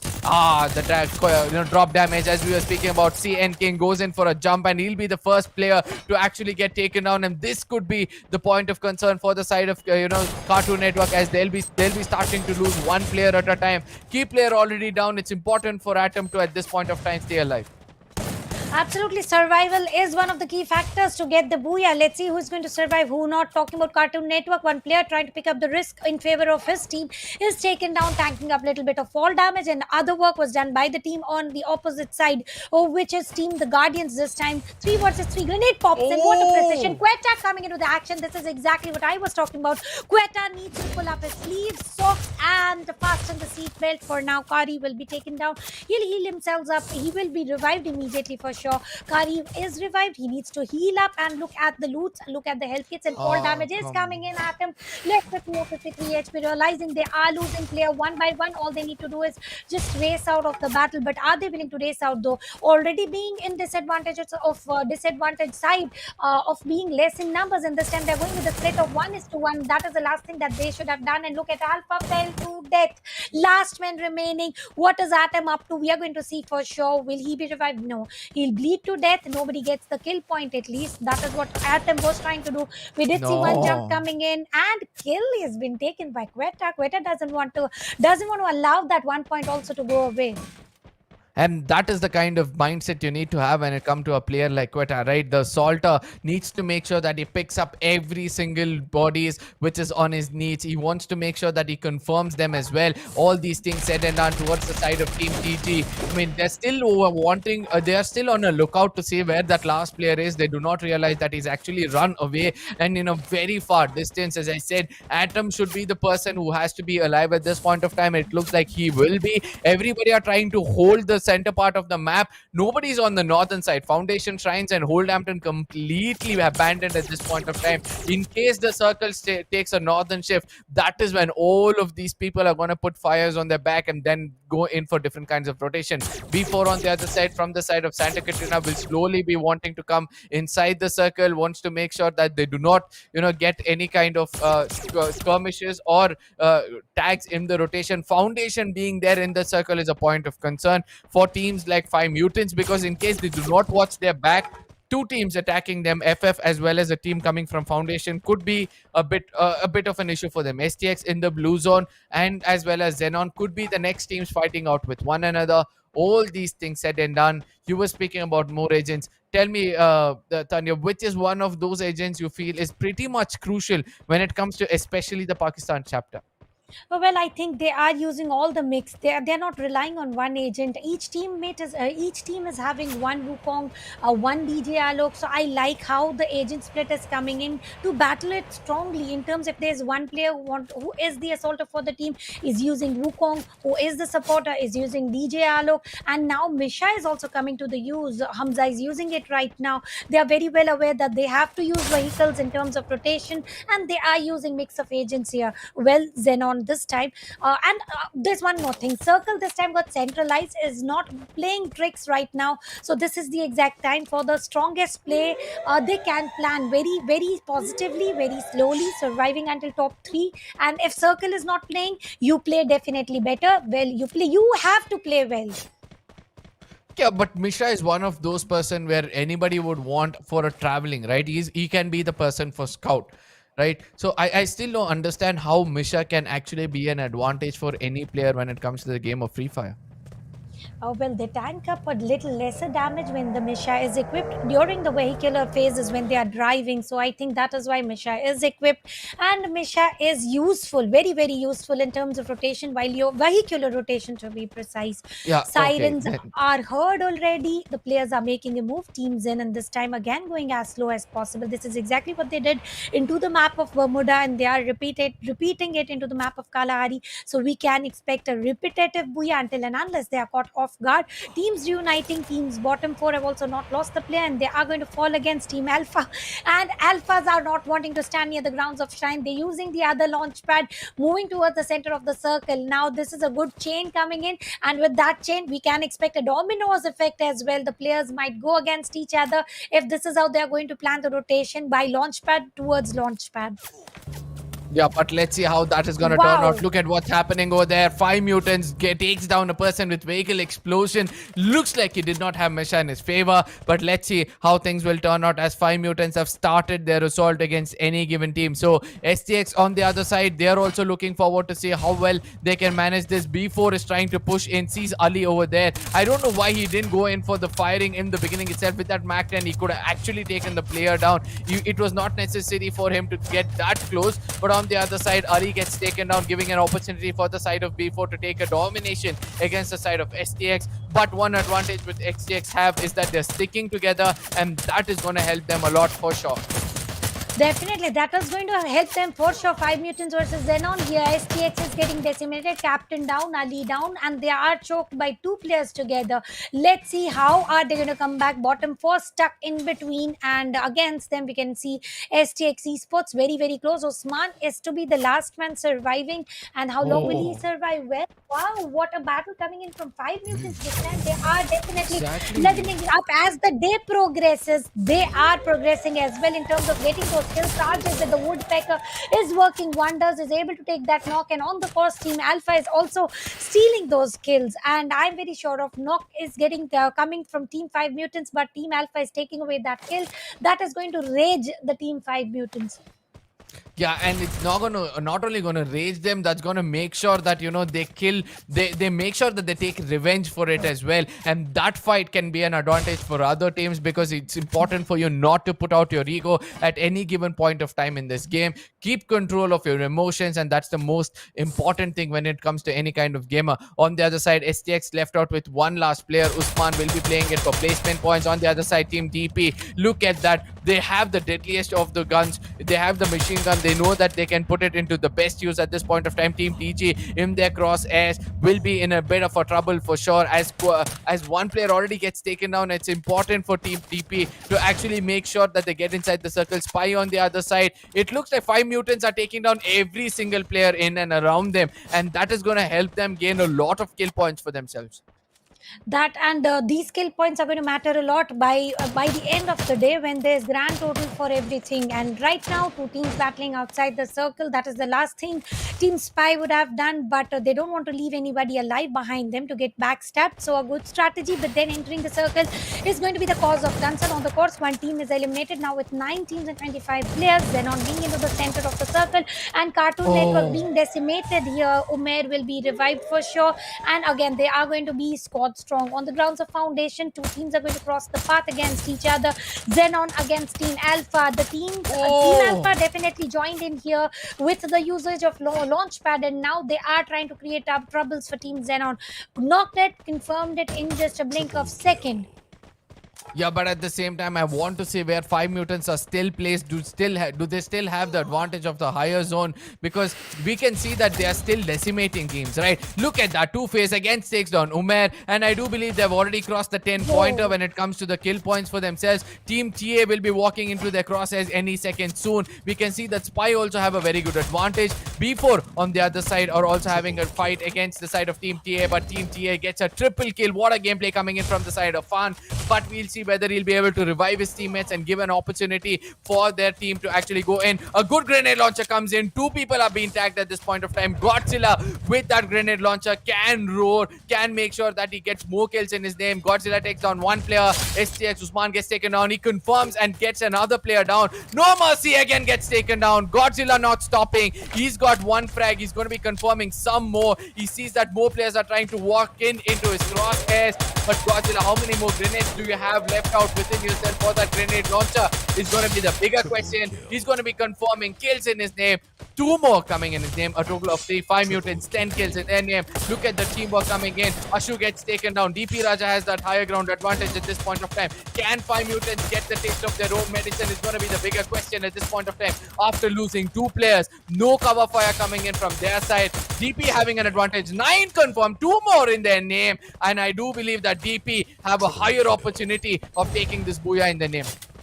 The upper grounds is going to matter a lot. Grenades are being exchanged, and grenades are delivered when they are sent from upper grounds towards the lower grounds. Damage is delivered, but the distance is way too much. Both the teams are Oh, trying to cross the Godzilla. toe, and the grenade of Godzilla will once again be able to take down Afan right now with the double-digit figures in the kill feeds into the kill points. And over here, there are spray coming in from Katak now using UMP for the mid-range battle, but Godzilla is not allowing anybody to take away the kill. But the grenades, and end of the day with the grenades and Mag 7 inclusive. Here we go ahead. Team Demon Sprite taking away the booyah here. And Godzilla literally roaring loudest amongst his teammates. And the roars were of the grenades, not of the weapons or not of the AR that he was using. Yeah, but at the same time, I really like the gameplay coming in from the side of 5 mutants is what I would like to say. They had advantage of the high ground. I think they were busy picking up kills. They knew that, we have around 9 to 10 frags in a name, even though if we get taken down now, it's not going to matter. But they did not kill the amount of points, kill points being gained by the opposites, right? Because DP on the other side, even though they had 9 frags at the end, they had 4 more lying around, which they did grab away. So they'll be having more than 9 kills, so somewhere around 11 to 12. Good to see that 5 mutants and DP, the team demons, they'll be having an advantage when it comes to the overall points table to lead on the top with such a big difference, which they could put up in just one map. But at the same time, all these things said and done, I'm really looking forward to see how things will go around for the teams like Fab 5 and New Era, because they played really well for the maps which happened today. But still, they'll be left out a little behind, because they would have gained another 20 to 30 points in this game. But 5 mutants and Demon Pride covered that complete 20 to 30 point difference in just one map. Absolutely. A good performances from two teams, Demon's Pride as well as 5 Mutants. Demon's Pride have been better into the first matches also, but into the Yeah. map of Purgatory to be precise. But talking about 5 Mutants, well, definitely they were in need of this sort of a play. They were spotted on position 1 by the end of yesterday, but today they were shaky. They were stumbling down in front of any team coming towards them and taking up 11 kills or 10 kills. It was a much needed one, and also surviving until top 3. So 5 Mutants, as the day progresses, their play also progresses into the better side. Let's hope they are able to continue this, and reaching into the top 6 is the only target. And talking about the leaderboards of the map of Kalahari, 5 Mutants not taking booyah, it's okay. We take the highest amount of frags here, total of 10 frags, leading them with the massive buffer of 5 points and 18 total points, followed by Team Alpha. Now Arca Alpha has never been spotted so strong. I'm happy to see this team in top 3. Yeah, but at the same time, Demon Sprite just got one frag in their name. Hmm? Oh yeah, now the tables are absolutely perfect, is what I would like to say. Demon Pride getting that booyah as well as total frags for themselves. They will be there with on the top with 24 pointers for themselves. 5 mutants right behind them. 10 frags is what they could secure, and they will be happy to get those eight rank Placement points. That is points. going to be, yeah, placement points at the third position, which they could gain. Team Alpha, even though they went on in the second spot, because of the lack of kill points, they were restricted as well. So I would like to say a total of 34 points coming in from the total of top 6 teams gives an opportunity on the bottoms to take 2-3 kills each, and giving nobody going in for 0 points. In case there is a team going down in 0 points, that is going to be a point of concern for them for sure. Absolutely, that is going to be the point of concern. Let's see, because if we talk about kills, definitely, as always, the upper half of the leaderboard is taking away 75% of the frags, and there's very little left for the bottom half. And the placement points are also they are very less compared to what you get into the upper half. So let's hope that the teams who could not perform well in terms of the first segment for the day, ladies and gentlemen, we also have got the second half remaining. Talking about XENON Esports, they were repeating the strategy on the map of Bermuda, but it did not end up exactly as they wanted it to. They were caught off guard and they were choked in between two teams. And talking about five fabs, definitely they are trying to level up, they are trying to give their fullest, but unfortunately, even after giving the 200%, they are not able to reach what they are targeting to. And talking about the Guardians, once again spotted into the bottom half. Cartoon Network once again spotted into the bottom half. New Era with 1 points for themselves, and this is for the very first time into an entire day, into an entire first segment, where the team goes empty handed and the team is nothing but Angry Lord. Yeah, and I do believe that, with that overall points table, it's gonna be pretty hard for most of these teams to actually come back. The truth is gonna be bitter for the teams on the bottom, because they'll have to do a lot of hard work with the left out three match. In case they don't do it, then it's gonna be hard for them to get selected into the final stages of the Pakistan chapter. Let me remind you, there are already 6 teams over there. 132 points coming in from the side of Demon's Pride. 67 and 65. What a good balance coming in with rank points and kill points. 132 for the side of Demon's Pride. On the top, right behind them is going to be 5 Mutants. 55 and 65 kill points for them. 120 points. STX Esports 62 and 28. Look at the kill points decreasing, where every single time we see STX Esports coming on the points table, and that could be a point of concern, because in case the Guardians come up to the same number, they're going to be outnumbering both XENON Esports and STX, and making sure that they come and secure the third position. So that is going to be a point of concern. But let's not forget the fighting chance of Cartoon Network, the Guardians, and Xenon Esports can actually be challenged by the next team, because let's keep 76 is the pointer which you need to make the fourth position. From the seventh position, we have to see what's the point difference between the teams from then on. And talking about five mutants, they are no more had the highest fragger, a good tough competition coming in from Demon's Pride. They were also able to get that extra exact booyah. So now they are in need of standing points as well as equalize the kill points with five mutants. And five mutants are definitely underperforming. Maybe they are leveling up from the map of Kalahari, and they need to make sure they level up furthermore. If not, it should be the cause of concern for Team Five Mutants. The buffer is way too much, and Team STX is also underperforming for the day, and they are trying to level up. There's no denial to that, but they are now not up to the mark how they started yesterday and how they finished yesterday. So there's a lot more from Team STX that can be spotted, but I think Demon's Pride have got to a position where they are safe. Even if they are not able to go very strong, they are still very very safe. They are into a triple digit marker, the only two teams within the triple digit marker. Now talking about the next half, we can still have one score in 70s, which is Team Alpha, and Team Alpha still stands into the competition of overcrossing other teams and reaching to position 6, position 4, and maybe 3 as well, with 3 more matches remaining, just in case if the top teams stumble down. Talking about the other teams, Spyware 5 Fabs, they are into the score of 60s.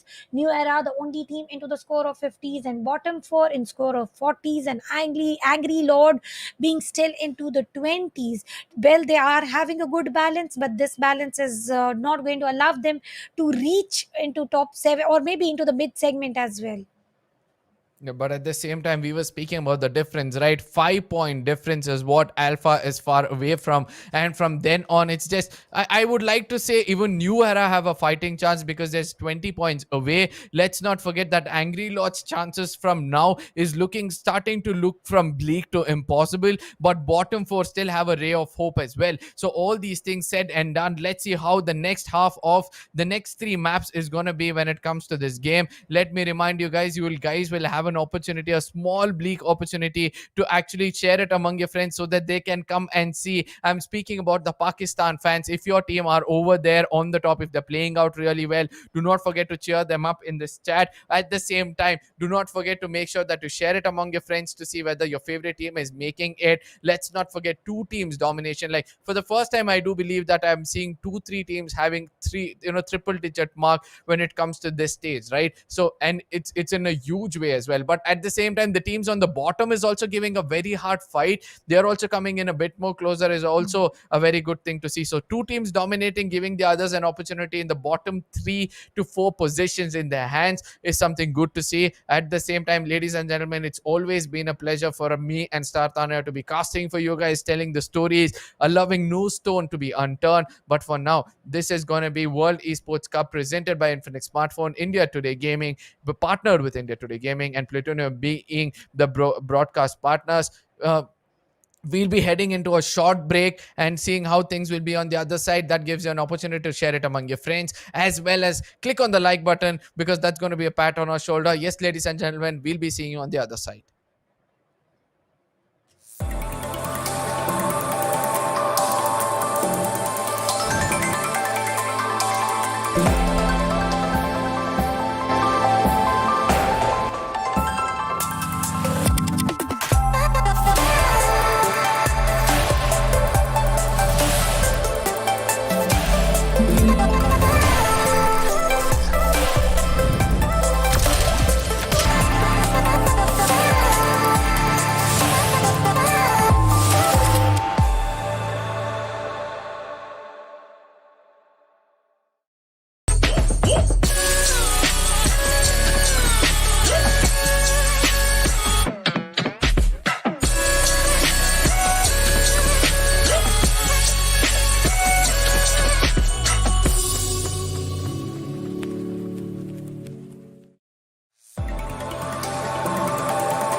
superhero.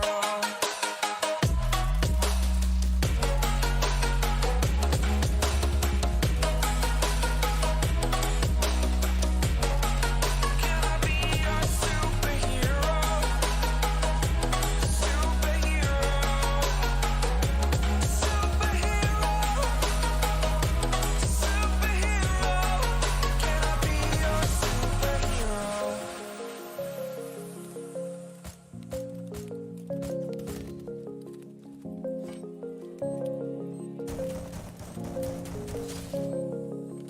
Rise up from the ashes, wings on my back, stay lit like a matchstick. We ain't coming back, I swear. Just let go and see what happens. Gotta let go to see the magic happen. They got us a quick change, so we like them in phase. I just bought a new watch, time to make my wrist ring. The zero gravity keeps elevating me.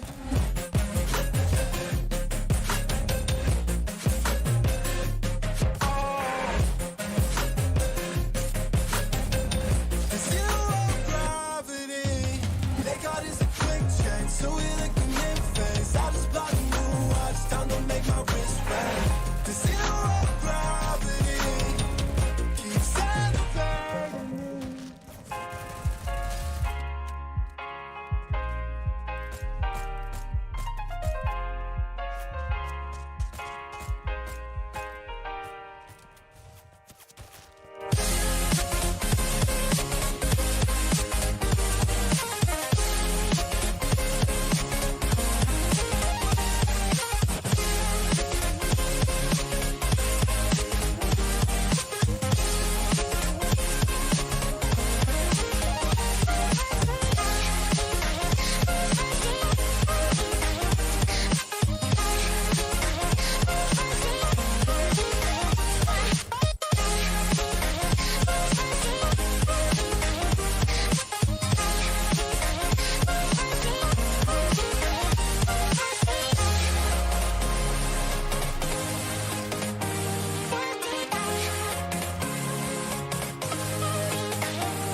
Sometimes I'm selfish, get jealous. I feel a little helpless. My whole world has shifted again. You made a promise, I kept it. Now I'm second guessing. My whole world has shifted again. Now I drive back to an empty home, and it's setting in. Now that your things are gone, what have I done? Was everything worth this?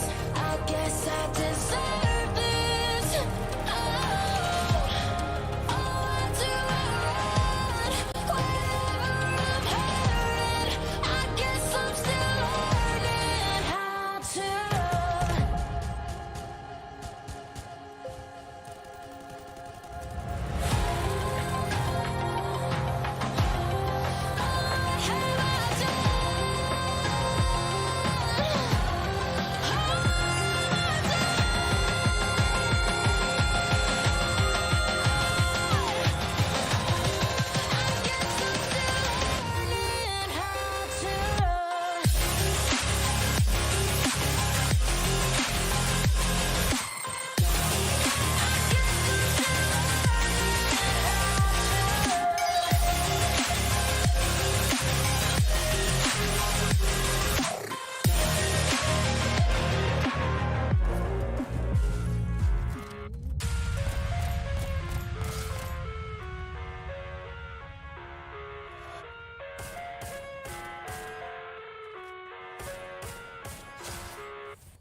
I live inside my own world of make-believe.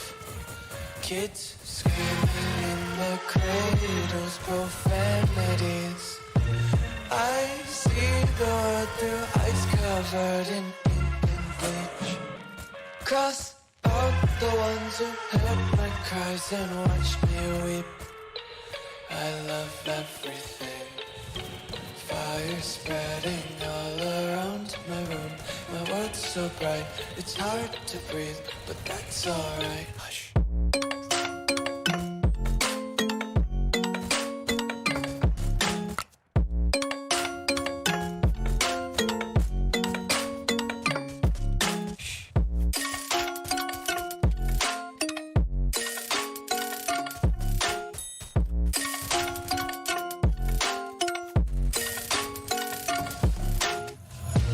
Take my eyes open to force reality.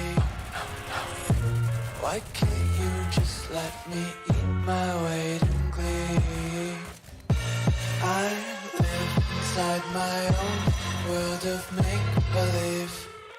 Kids screaming in their cradles, profanities. Some days I feel skinnier than all the other days. Sometimes I can't tell if my body belongs to me. I love everything. Fire spreading all around my room. My world's so bright, it's hard to breathe, but that's alright. Hush.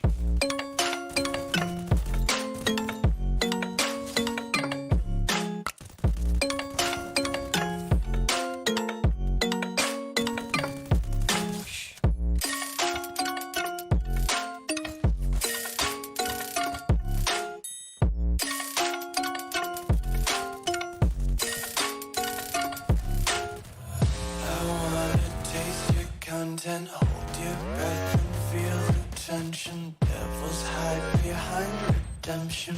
Honesty is a one-way gate to hell. I want to taste consumption. Eat faster to waste oxygen. Hear the children sing aloud. It's music till the wick burns out.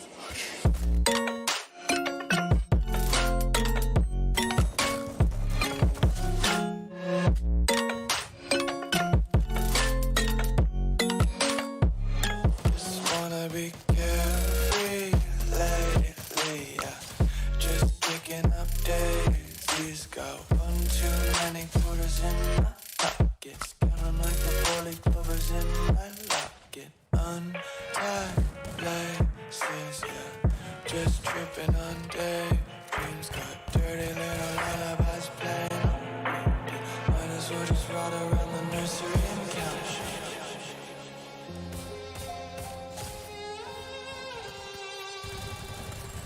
Say I'm good-hearted, but I'm just getting started. Got my eyes on the target. No, no.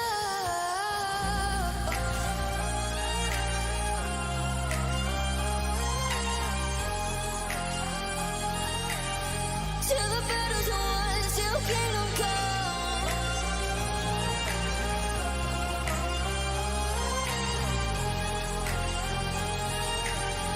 I'll never run. Best to give me your loyalty, 'cause I'm taking the world, you'll see. They'll be calling me, they'll be calling me royalty. Best to give me your loyalty, 'cause I'm taking the world, you'll see. They'll be calling me, they'll be calling me royalty.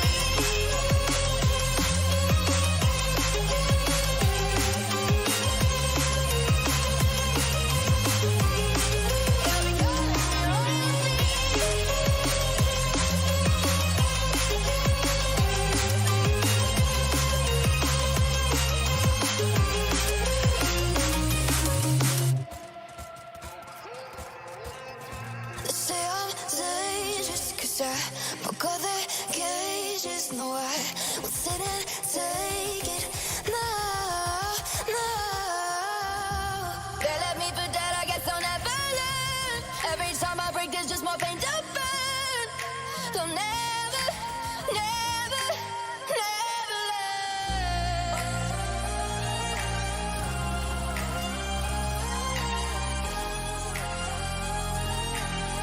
Till the battle's won, till kingdom come.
Well. Welcome back, ladies and gentlemen, to Infinix Smartphone Presents World Esports Cup, brought to you by India Today Gaming and broadcast partners Playtonia and Ishq Radio. So, we have been done with 9 maps out of the BO12. We're still left with 3 maps. And yeah, to take you to the last 3 maps, this is me, Eds, and alongside me, it's going to be Mridul once again. Mridul, how are you feeling today?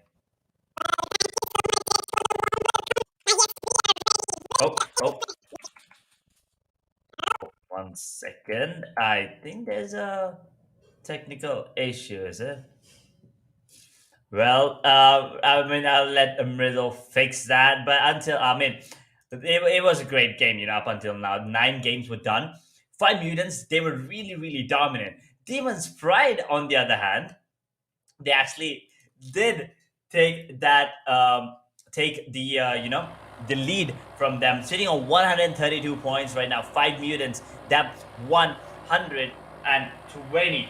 STX Esports on the other hand, 90 points.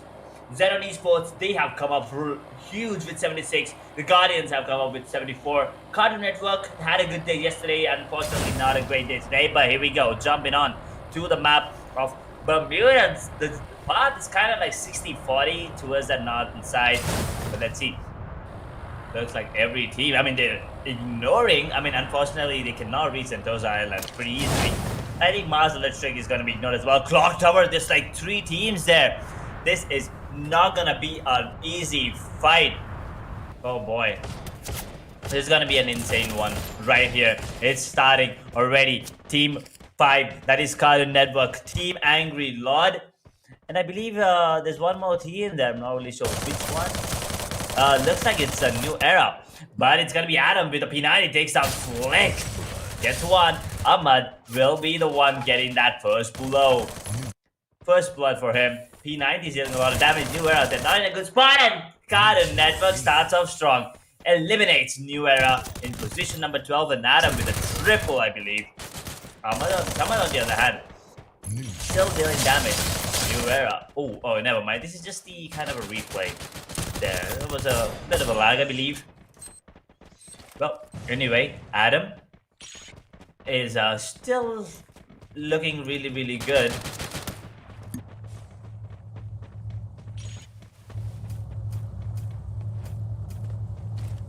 And just, holding on angles right now. Angry Lord versus Cartoon Network right now.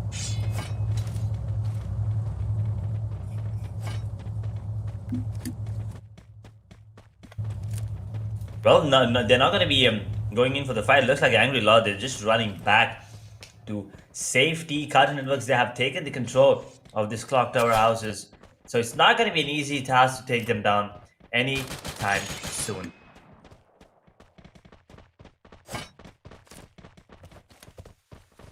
Well, looks like Adam, he still wants to take this fight. I think he has spotted one of the players, Muzzer. I think he is the one that's actually spotted.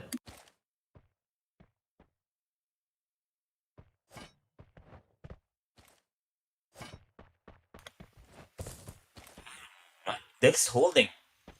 They're just holding on to the angle. New Era were eliminated in position number 12. 3 kills in the favor of Cartoon Network. I think one of them was stolen by Angry Lords. Yep. 5 players did go down inside 1.5 minutes, but after that it's been a slow-paced game.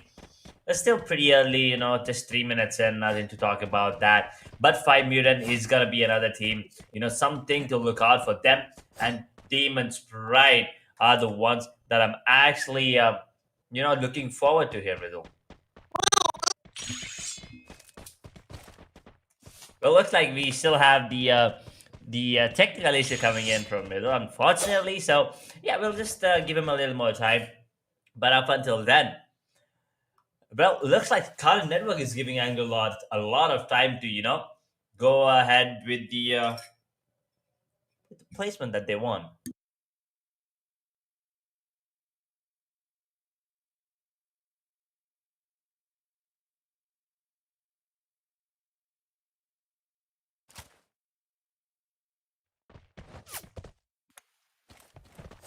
Well, still, this clock tower area is in the control of Angry Lords and Cartoon Network. I'm sorry, actually, Angry Lords did not lose anyone. There's 4 players from them.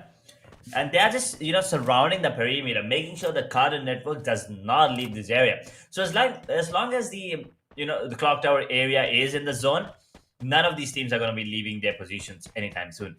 But when the time comes, if the zone is, if the clock tower is out of the zone, that is when they have to decide. Is it going to be Cartoon Network running first, or is it going to be Angry Lords? Because one of them has to move on first, and that is when the other team will strike. It's all about the patience. It's all about the gameplay. It's all about the strategy. Let's see. Any grenades? Not a lot of grenades, and I'm pretty sure not a lot of ammo as well coming in. I see an MP5. I see a Thompson, I believe.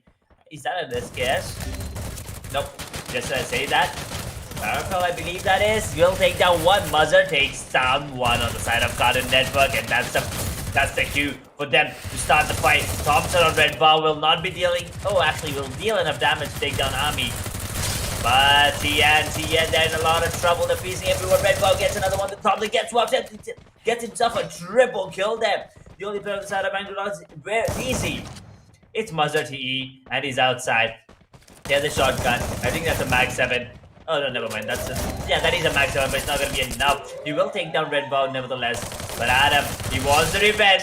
P90 comes in on stop. That, running and gunning with the P90 is always really, really good. And Red Bow with the triple Cartoon Network with the second squad elimination here.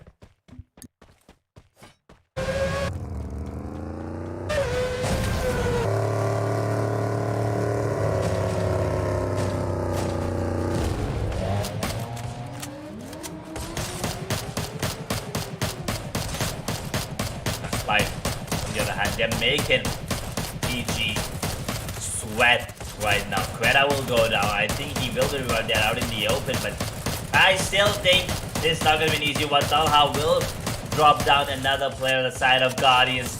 Guardians, they do not want to be eliminated in position number 10. This is not going to be a good one. Both of them have been revived, so nothing to worry about, but Spy, they're not going to be leaving this position anytime soon. There's a scar on Curry. Oh, there is a sniper on Drogo. I'm not really sure what that is. That an M82? If that's an M82, then everyone else, they are gonna be in trouble.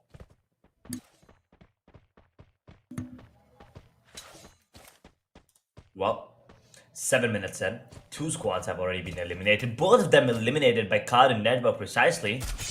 And yeah, there you go. The players on the side of XENON Esports now finally taking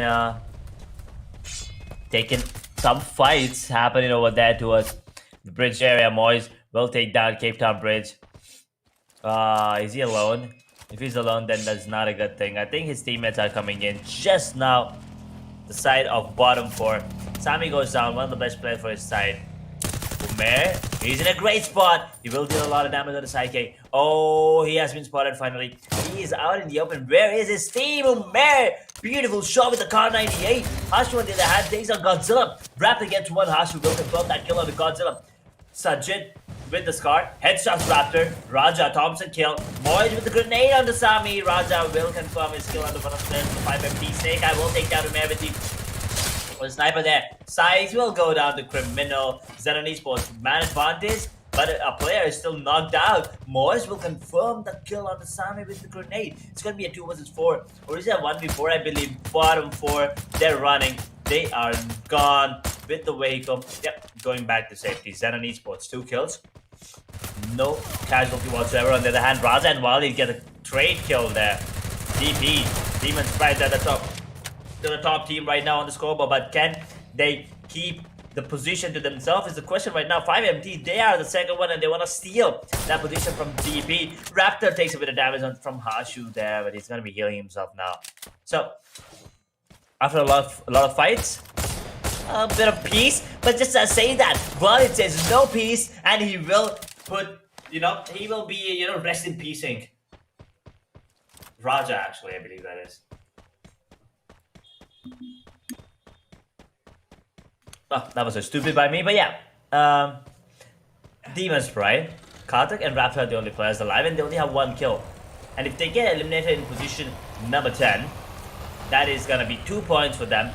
That is not a great thing, especially if you want to keep your position on top of the scoreboard. 5MT on the other hand. 5MT, 2 kills already, only a player down. So let's see how this one works out. Well, here we did saw that the numbers advantage being totally, against the side of Team B4. Let's see that how are they gonna just, make it up till the last zone. And talking of which, Team Demon Sprite are still up towards the side of the Santosha Bridge. So they really need to make sure that they are getting out of here. Meanwhile, talking about Team TA, that's a very long and, that's a very long way of a waterways rotation. This is something which we get to see quite rarely, Edge. And talking of Team TA, seems as if they want to go all in, passive for this current map. Yeah, I mean, that is not something you usually see taking that really long rotation through the water itself. It's kind of dangerous. But yeah, I mean, sometimes you gotta do what you gotta do. And looks like Team Guardians, they are kind of running away from XENON Esports, but do they know? No, they're going in the opposite direction. Never mind, they do not know that, or else they would have taken the fight. XENON Esports right now, I feel confident. They are in the top 6 as well. They are gonna, they want to secure their spot in the top 6. While Alpha, they are fighting here. Alpha will take down the player of B4. I think there's one more player left on the side of bottom 4. That's it. One more player. Now all you can do is pray and hope and stay alive till the end, at least maybe top 3, top 4 to get in, to get his team as many points as he can. Maybe snatch a couple of kills here and there, because 1v4 is not gonna be an easy task with the side of bottom 4, especially since he's the only survivor. Well, we do have top 10 teams remaining, 32 players out there, and there goes the siren once again. The storm is gonna begin to shrink in. Let's see where this blue zone is gonna take us on, all the teams as well, towards the next upcoming zone. Meanwhile, with the numbers advantage, Team TG, they will still be, making sure that they are just regrouping with their teammate and entering the party. It's gonna be XENON Esports. Well, XENON have been throwing quite some passive gameplay these maps, but Afan, he is that one firepower whom you really need to, keep him alive till the very last zone. Talking of the zone right now, it's gonna be Santosh Island, Kota Tua, and a Centric River Zone. Fights get initiated, and it's gonna be one and only Team TG up against the side of Team TA. Now, the fight is really gonna be quite I'll say, needed right now, because you are already at the edges of the zone. You would want to make sure that you are getting an ideal location so that the firepower is being used at the best from all of your teammates, and falling down at this point of time would be very, very unfortunate for both of these teams. Yeah, it would be really unfortunate. And there you go. Team Alpha feeling really confident right now. They want to take the fight, but the other team, they just do not want to engage here whatsoever. They just want to go back. XENON Esports, that is, I believe. They're the kind of team that, avoids fight. But once they start feeling it, they will take as many fights as they can, and they will come out on top. That's exactly why they're in the top 6 right now. Guys, this is once again Group 1, day number 2, map number 10 of the Pakistan group stages. This is just the Group 1. We still have another group coming in tomorrow, but Spyware, on the other hand, they will take down 2. No Mercy confirms 1, and there is another league goes down. SCX, I think they have only they have come into this game into this map with only 3 players. So 2 of them already went down. Hamza, the only survivor right now, they have 0 kills, and they're still in the top 6. But if they want to keep their spot, they need more kills than that, Tarun. Yeah, I mean, getting kills plus, the positioning point should be the right balance being an aim for both of these teams. But for now, there goes the shot being fired on totally towards the side of Team Guardians. Team Guardians, you really need to get out of here, or else it's going to be quite a bloodbath coming in at the edges of the zone. Spy Zoltan comes up with an amazing knockoff, but instantly gets shaded back. The use of utilities, that's also looking phenomenal. But Quetta, well, is he going to revive, or is he going to go on for the fight? Quetta left alone in this 1v2. Team Guardians, they were already on a very wrong position, but look at this massive gameplay.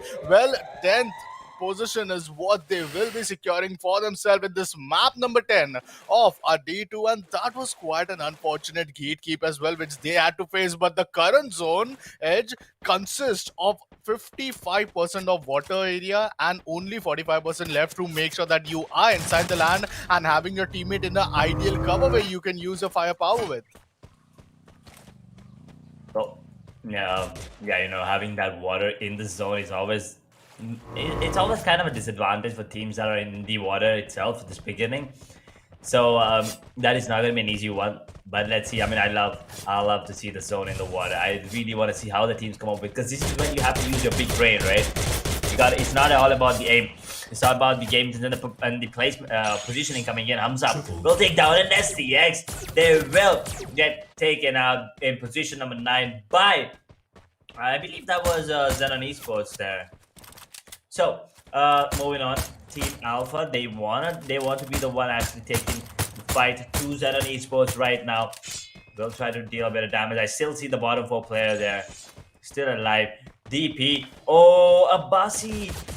He just really killed a player, the sole survivor on the side of B4.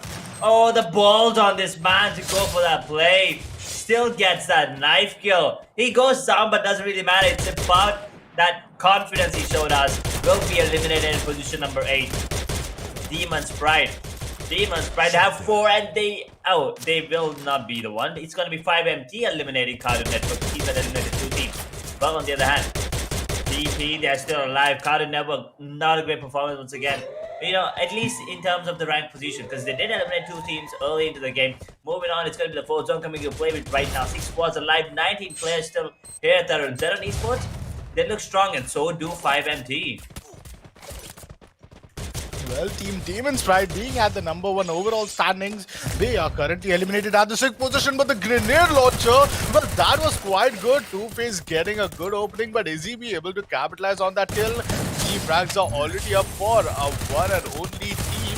5, I guess, Mutants, and yes, 5 Mutants are looking quite phenomenal. XENON Esports gets denied at the 5th position, but Hamza with that phenomenal grenade once again gets opening. The use of utilities are looking so good, but 5 Mutants somehow do not able to make it up till the top 3 position. Top 3 are already here with us. It's gonna be Team Spyware up against the side of Team Alpha, and 1 solo player remaining from the side of FABS as well. Now let's see that in this current 3v3v1 scenario, what's gonna be the situation, because 1 solo player here as well, Edge, as you know, could really be quite some difference maker to come and contest for the Booyah.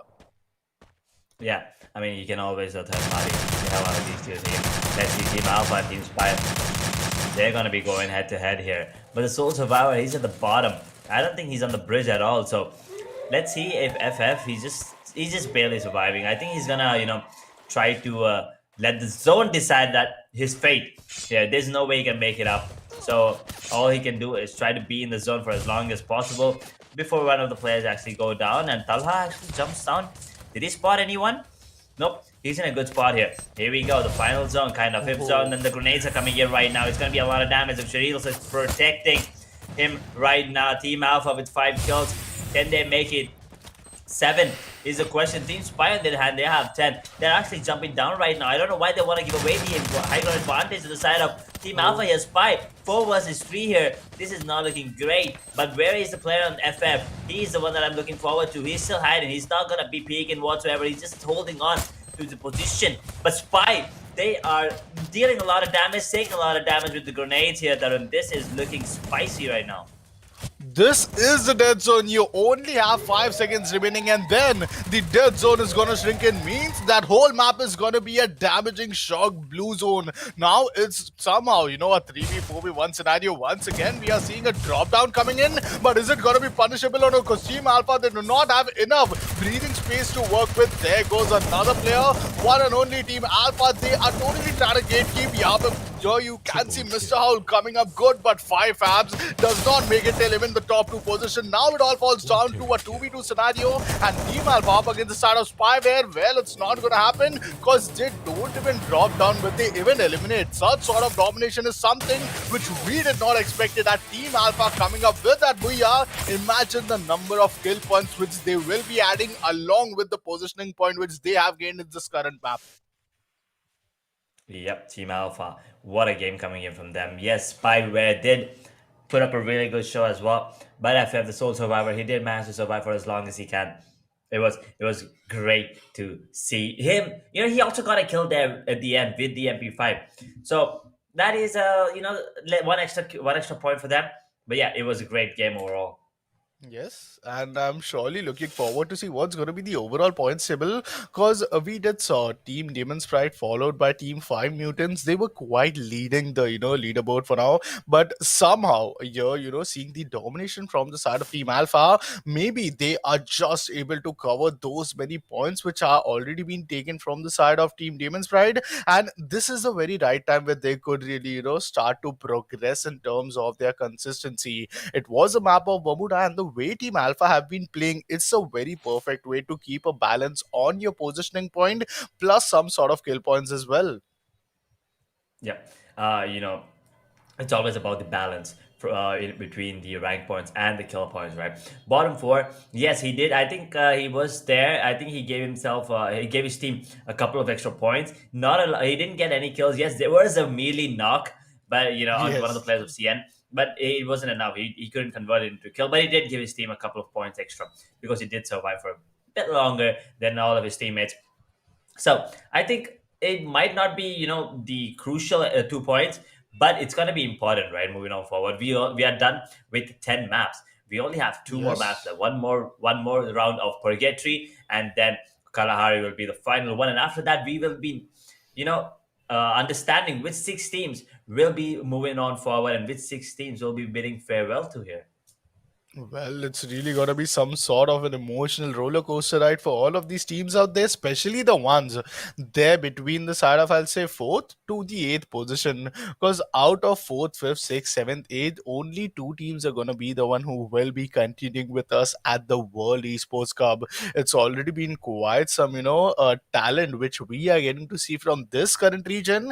And, it's very least to imagine that what's gonna be the initial, predictions which we could really made. But talking of which, you remember, right? Edge Spyware was in the second position, but somehow they are leading with 21 points because given the kill points which they gain for themselves, it's really gonna help them out to just remain at the number one spot in this map by scorecard, followed by Team Alpha. Yeah, I mean it's all about the kills as well. They have 12 kills at the end. They were the one who actually took down the five Fabs, the final player on the five Fabs side. But yeah, 21 points. Team Alpha not so far away. They'll still take that 20 points. Five Mutants did a good job as well. 6 kills, 7 rank points, 13 total points. Current Network on the other hand, as I said, they had a good number of kills at the beginning. Did eliminate two squads. Rank points only four, but since they have seven, they're in the top four position with total points of 11. Five Fabs, that Soul Survivor. That's it. That Soul Survivor gave them, I don't know, maybe five extra points. So total up to 11. Demon Sprite, on the other hand, as usual, you expect them to have a good game. They had only 4 kills this time around. But yeah, still a total points of 9 here, Tarun. Well, I mean, let's see what's gonna be the next six, teams holding their position. We know for a fact that it's gonna be all the single digits, but to next all the six teams, it's gonna be quite a big pressure for now to just make sure that in the next two map, in case there's quite some domination coming in, because the next map is Purgatory, so it's very normal that you are gonna see teams maybe going and contesting towards the Brasilia side and also playing for the positioning. Well, Xenon Esports, they are up with 9 points, quite similar what we get to see from Demon's Pride as well. Bottom four here with us in the eighth position. Angry Lord as well with 2 points, along with STX Esports, the Guardians, who were totally, you saw them that they were in such a position where they had the zone. Being inside the fourth zone, all you would want is some good positioning to rely on your firepower and your teammates just having some good breathing space as well. But they totally got, engaged in a fight along with, I guess, Xenon Esports, and that was quite unfortunate. But Team New Era as well, not able to bring any single point, and the overall, points which they will add in the overall points table, it would really be quite some, nil points at this point of time. Well, next map is Purgatory. So, what do you think? In case any of these teams just are going all in, winning both the map as Booyah in, I guess, Purgatory and even Kalari. So, do you think that they might stand a chance to come inside the top six, or else still, the lead is quite far now? Also, we have a long, long way to go for all of these teams. Well, I mean, all I want to say is for the side of Angry Lord, it's pretty much over. Bottom, I think everyone from from the 11th position, if I'm not wrong, bottom four were in the 11th position after that map number 3 of today. So I think everyone except Angry Dog still has a chance of making it into the top six. Maybe not top three, Okay. but four, five, six are still on the cards. I don't think Demon Pride, Five Mutants, and SCX or Xenon Esports. I think three of those four teams are in that top three. Demon's Pride and Five Mutants, they're at the top for sure.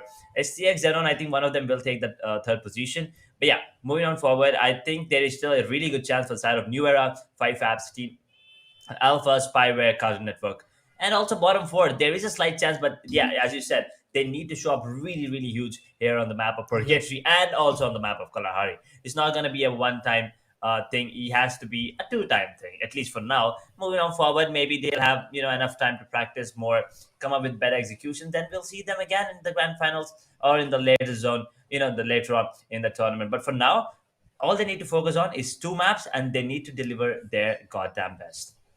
Well, let's see what's going to happen. These two maps are really going to be some sort of, different test to just justify the limits of these teams which will be pushed on. Because one, you get to see quite a positioning based map. Don't go for the kills, play for the zone, get for the position, and then you can really, get some good frags in the end zones in case you don't have a drop clash. But then, after playing so passively, Edge, you go on directly to a map like Kalahari, which is so uniquely made in terms of the fast-paced gameplay and having some of the most monumental places like refineries. You see the subs area, confinement, bayfront, which really, make teams just only anticipate that where the next zone will be going in. And because they don't have that many time after the current starting loot phase, the rotation phase and the fighting survival phase, which gets started after the 5 minutes inside the game, it's really just a bloodbath. The whole map happens to be quite some dominating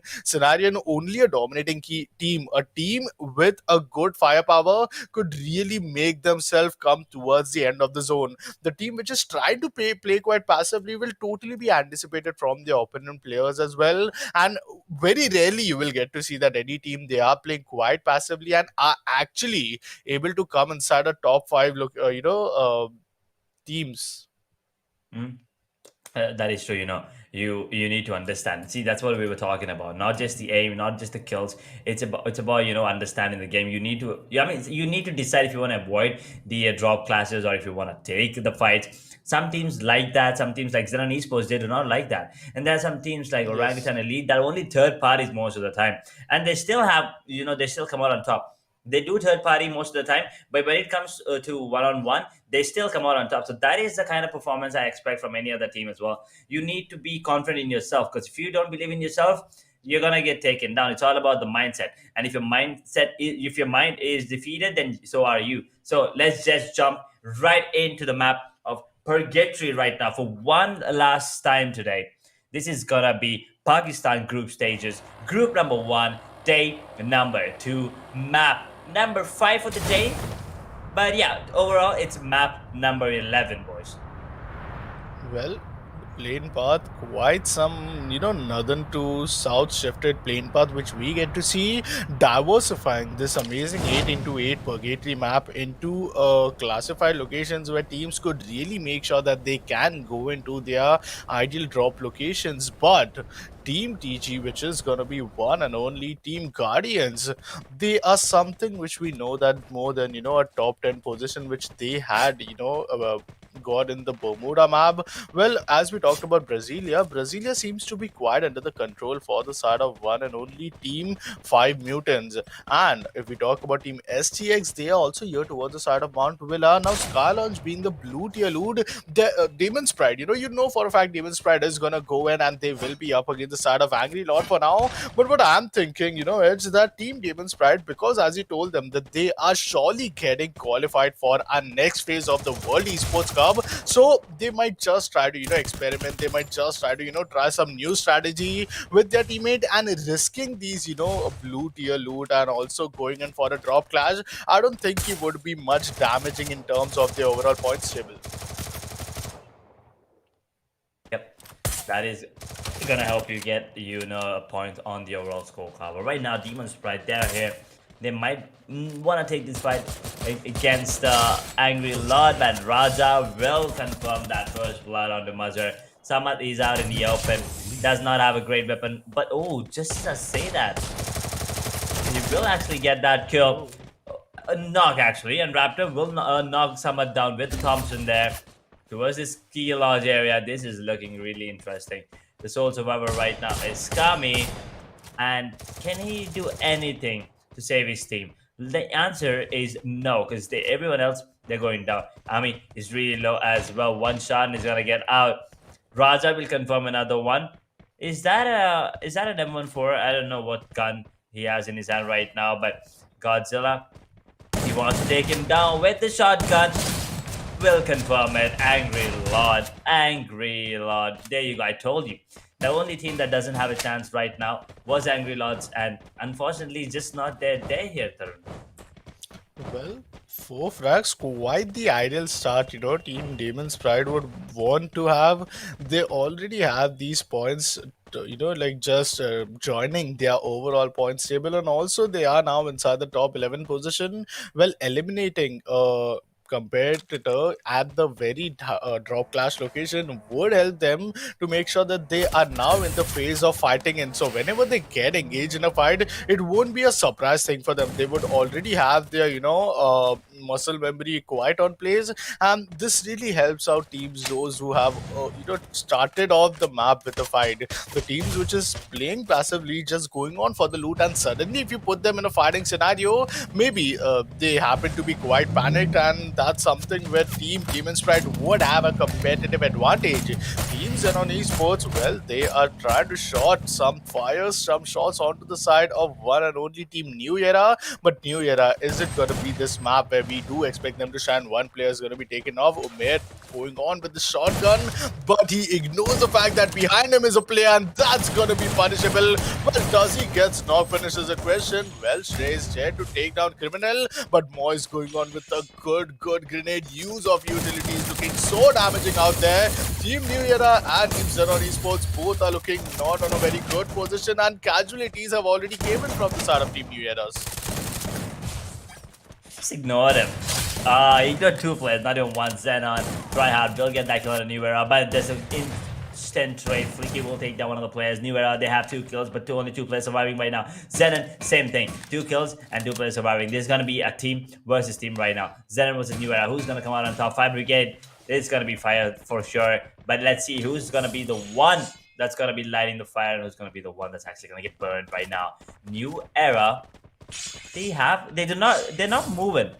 Xenon Esports, on the other hand, they're actually scouting every single corner, but a New Era, on the other hand, they are just, holding on to their position. Just to say that now there's a bit of movement coming in, and the grenade will land onto Criminal. Not a lot of damage, but just enough.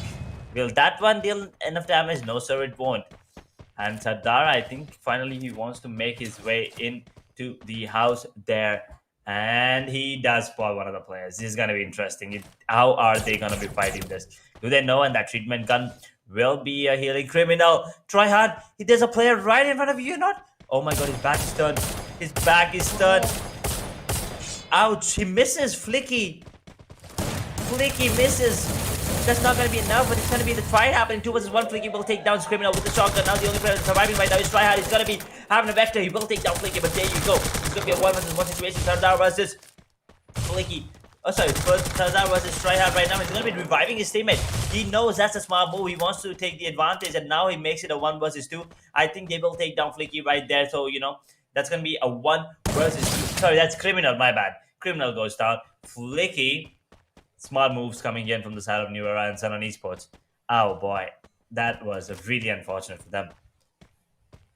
Well, is Team New Era wanting to hunt down the last player? He did add a double vector. Imagining having a double vector could really be quite punishable if you are having, both the players lined up in a good line of fire. But, well, Cartoon Networks, on the other hand, Red Wow is just having 3 first aids, 3 glue balls, quite some limited use of utilities. And when you know that your loot phase is currently over, now is the time where you will be rotating, and rotation is going to matter a lot after this point of time.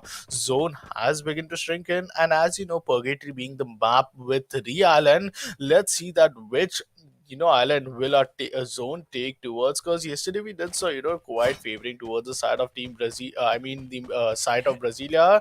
Beforehand we did so Mount Villa being one of those end zones. I mean, that is some of the quite rarest point which we could expect, but a UAV for now could give a lot of intel. 5 mutant there towards the side of the sniper tower.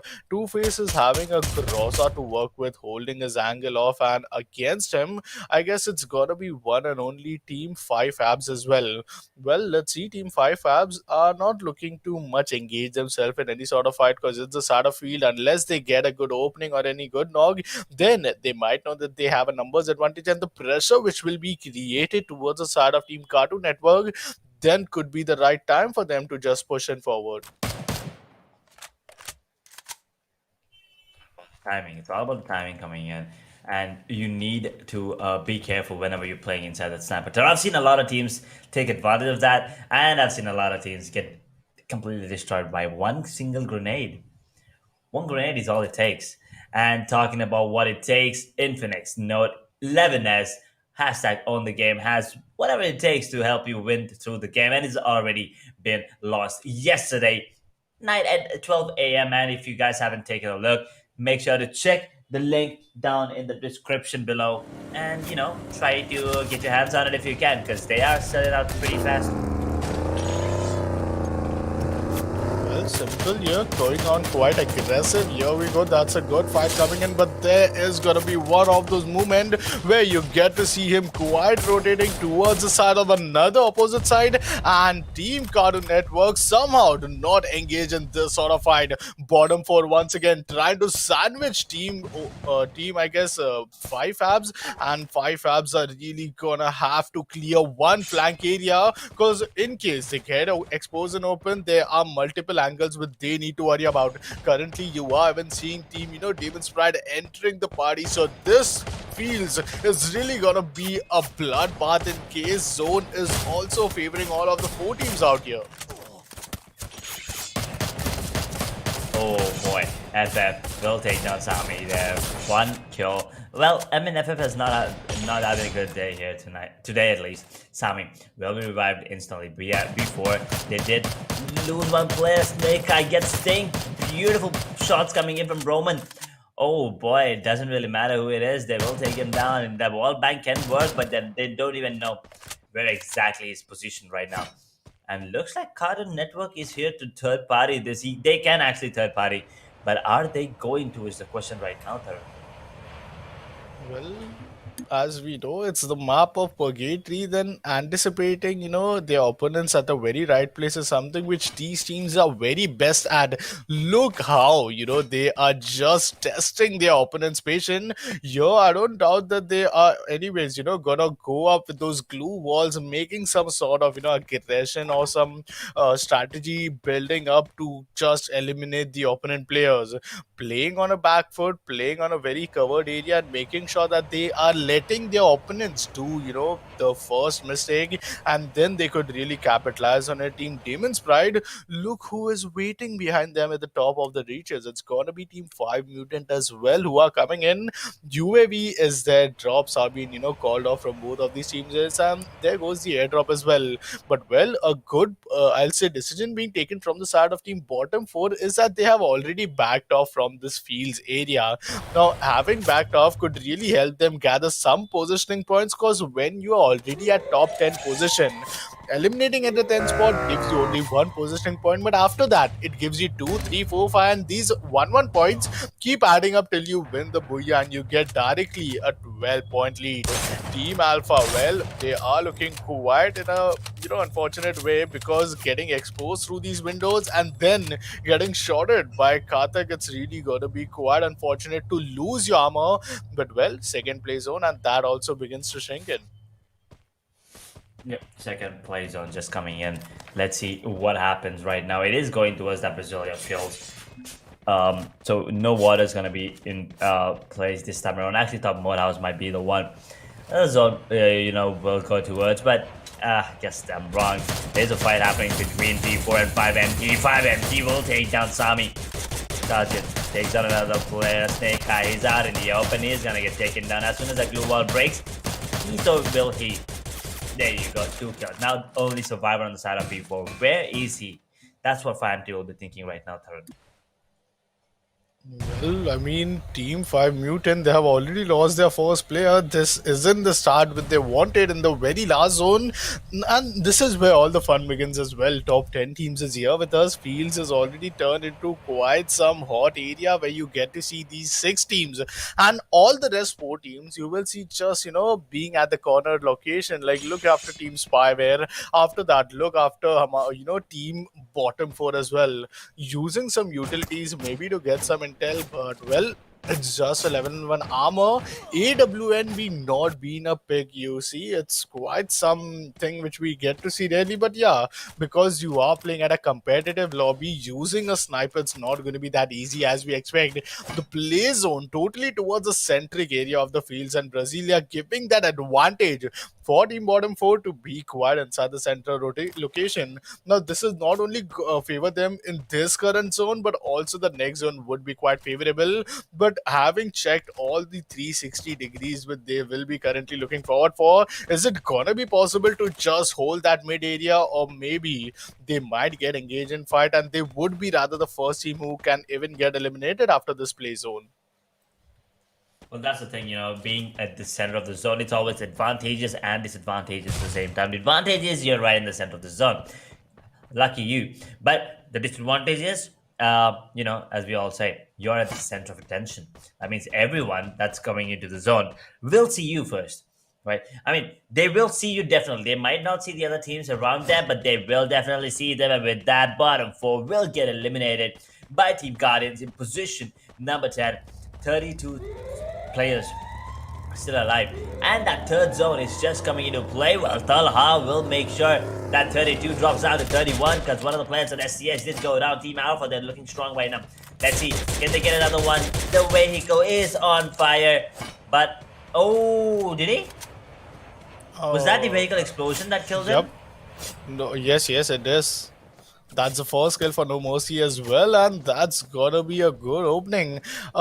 Rotating at these spaghetti maps with vehicles has always been quite a risk-taking scenario. If you have a teammate to give you enough firepower, so it could really help you out. But the penetration which gets inside a bullet, the bullet damage which it does to a vehicle is quite limited. You see 12 ammunitions being fired directly onto a vehicle, and it could really, burst things out. Team Alpha now rotating straight away inside the zone.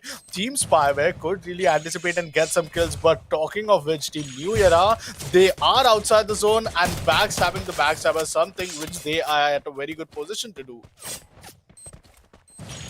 Yeah, good position to do that, but let's see if that's going to be the case here. There's 4 teams right outside of the zone. SCX, on the other hand, they're not looking good.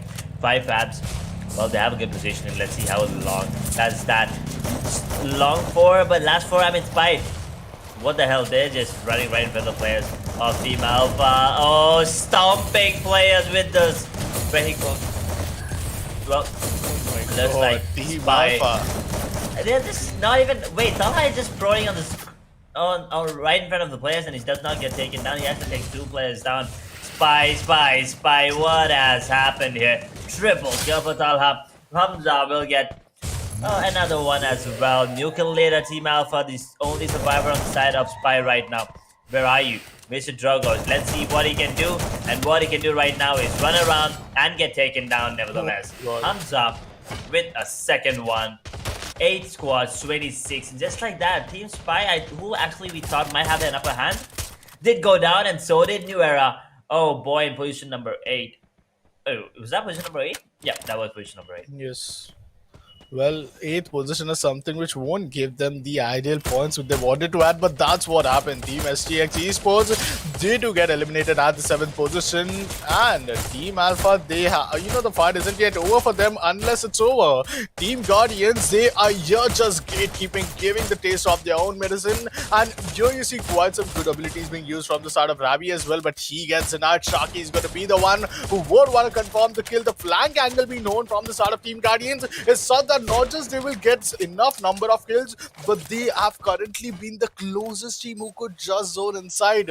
Now this really leaves us with the top 6 teams in a lobby, which is gonna be one and only Team 5 FABs. Above them it's gonna be Cartoon Networks. Team Demon's Pride somehow always comes inside the top 6, and these final zones, Raja gets taken down. That's a line of fire. 3-player gets denied from the side of Raja, and he is gonna be good for all the headshot. Team Demon's Pride at 6, Team Alpha at 5, only top 4 teams. And we were talking that can there be any one team who could really just win booyahs in both the map and could enter the top 6, making sure that they are progressing up towards the next phase of the World Esports Cup. I think now it's looking quite doable after all the top teams have been eliminated.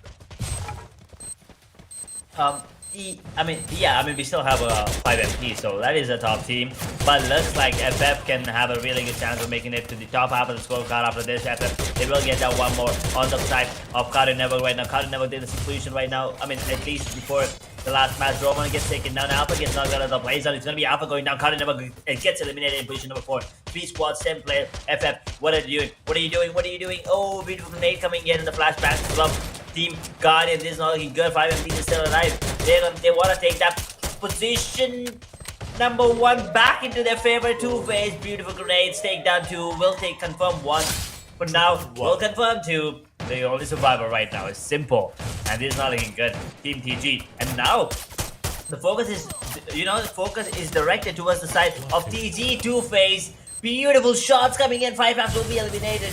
But Two-Face with those grenades, man, I mean, oh my god, this guy and grenades Oh are my just... God. That's a love story no one can beat. The only survivor right now is Sharky. He's gonna get taken down, obviously. Two-Face once again with the grenade. How many grenade kills was that? Was that 7? I guess 4. I think Oh that my was God, 7. 7. I think 7 grenade kills. I don't think he even got a single kill with the goddamn weapon. It was all grenades. And, yeah, he's just doing really, really good on the side of 5 mutants. Well, the man with the golden hand, this is what the Pakistan region has to offer to us. The talents and these X Factors gameplay. Him being the X Factor is totally that one reason why you will see, Team 5 Mutants still being at the top position and winning Booyah as if it was quite nothing. You don't see that happen often. It's a 4v4v1 scenario. You don't have the zone in your favor, but yet again, you just first eliminate and then you step inside the zone. The way these teams were quite looking dominating, you did call me out right at that point of time that 5 Mutant is still the top team whom you want to first eliminate and then think of just giving a comeback or even winning a Booyah. The end zone did went quite towards the favor of the southern area of our fields, but the way Purgatory map also proved us that not just positioning points are gonna matter you at this current lobby.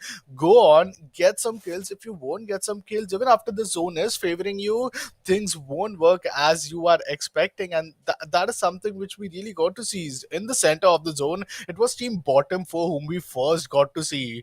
And along with them was Team Demon's Pride as well. But the way they also got eliminated in the line of fire of Raja, I mean, 2 players, 2 shot, and it all took down for them to get denied at the 7th position. Yep, that is true. You need to take down the big dog first, and then focus on everything else. And you just let 5MT, work their way into that final zone. There's no way they're going down after that, especially Two-Face. Gotta hand it to him, man. I'm not really sure. I think it's 7 kills with the grenades, but I'm pretty sure it's at least 5, right? There are a lot of grenades being thrown by him alone, knocking the players with grenades and confirming it with grenades as well. Now that is something you usually don't see. You usually see teams, knocking with the grenades and then using the weapons to take them down, or the other way around, knocking them down with the weapons and using the grenades to take them down. But yeah, Two-Face, he is the MVP with 7 kills. But right now, let's take a look at the map or scorecard. And Taran, why don't you walk us through that? Well, 5 Mutants, 23 points. They are just, wanted to bring out that average out of them and make sure that each and every map they play, it's either a double digit or either it's, more than these 20 points mark, which rarely you get to see any teams, who could cross over. Because either you have to have those 10 kills and a Booyah, or else you directly go on for double digit, kill points as well. Now, double digit kill points only Team 5 Mutant are having, which is 11 kills, followed by 8 kills for Team Guardians. They also came second, but the team which came third, this is where the consistency lies edge. Team 5 FABS, they in the map of Bermuda as well, they came at the top 3. Here also we got to see them at the top 3. No matter what happens, they are quite looking good to just heal themselves a bit while being outside of the zone, let the action out there happen, and then they come up. But still, overtaking them, it's going to be Team Alpha. And as we talked about Team Demon's Pride as well, they were the one who got eliminated at the 5th or 6th position, but then they are at the top 5, and that's just because of their kill points. Team Cartoon Network, they will fall down a bit, but yeah, the points are similar, so similar points being added for the overall points table. Through that, the consistency is the key. And Team Alpha, they were being consistent as well. New Era, on the other hand, 3 rank points, 3 kill points, brings the total up to 6. Not a great performance from them. SCS Esports, not what we expected. They were alive for a bit, a while, but then having no kills, it doesn't matter if you allow that anyway, right? So 4 points for them. Spyware, 1 kill, 2 rank points, 3 total points. On the other hand, XENON Esports, we expected a lot more when they got that 2 initial frags onto the team of Spy, I believe. Uh, no, it wasn't. Yeah, I think it was a new era. I'm sorry, but yeah. Nevertheless, the XENON Esports 2 kills. That's it. Bottom four, no kills, 1 rank point. Angry Lords once again, the first team to get eliminated.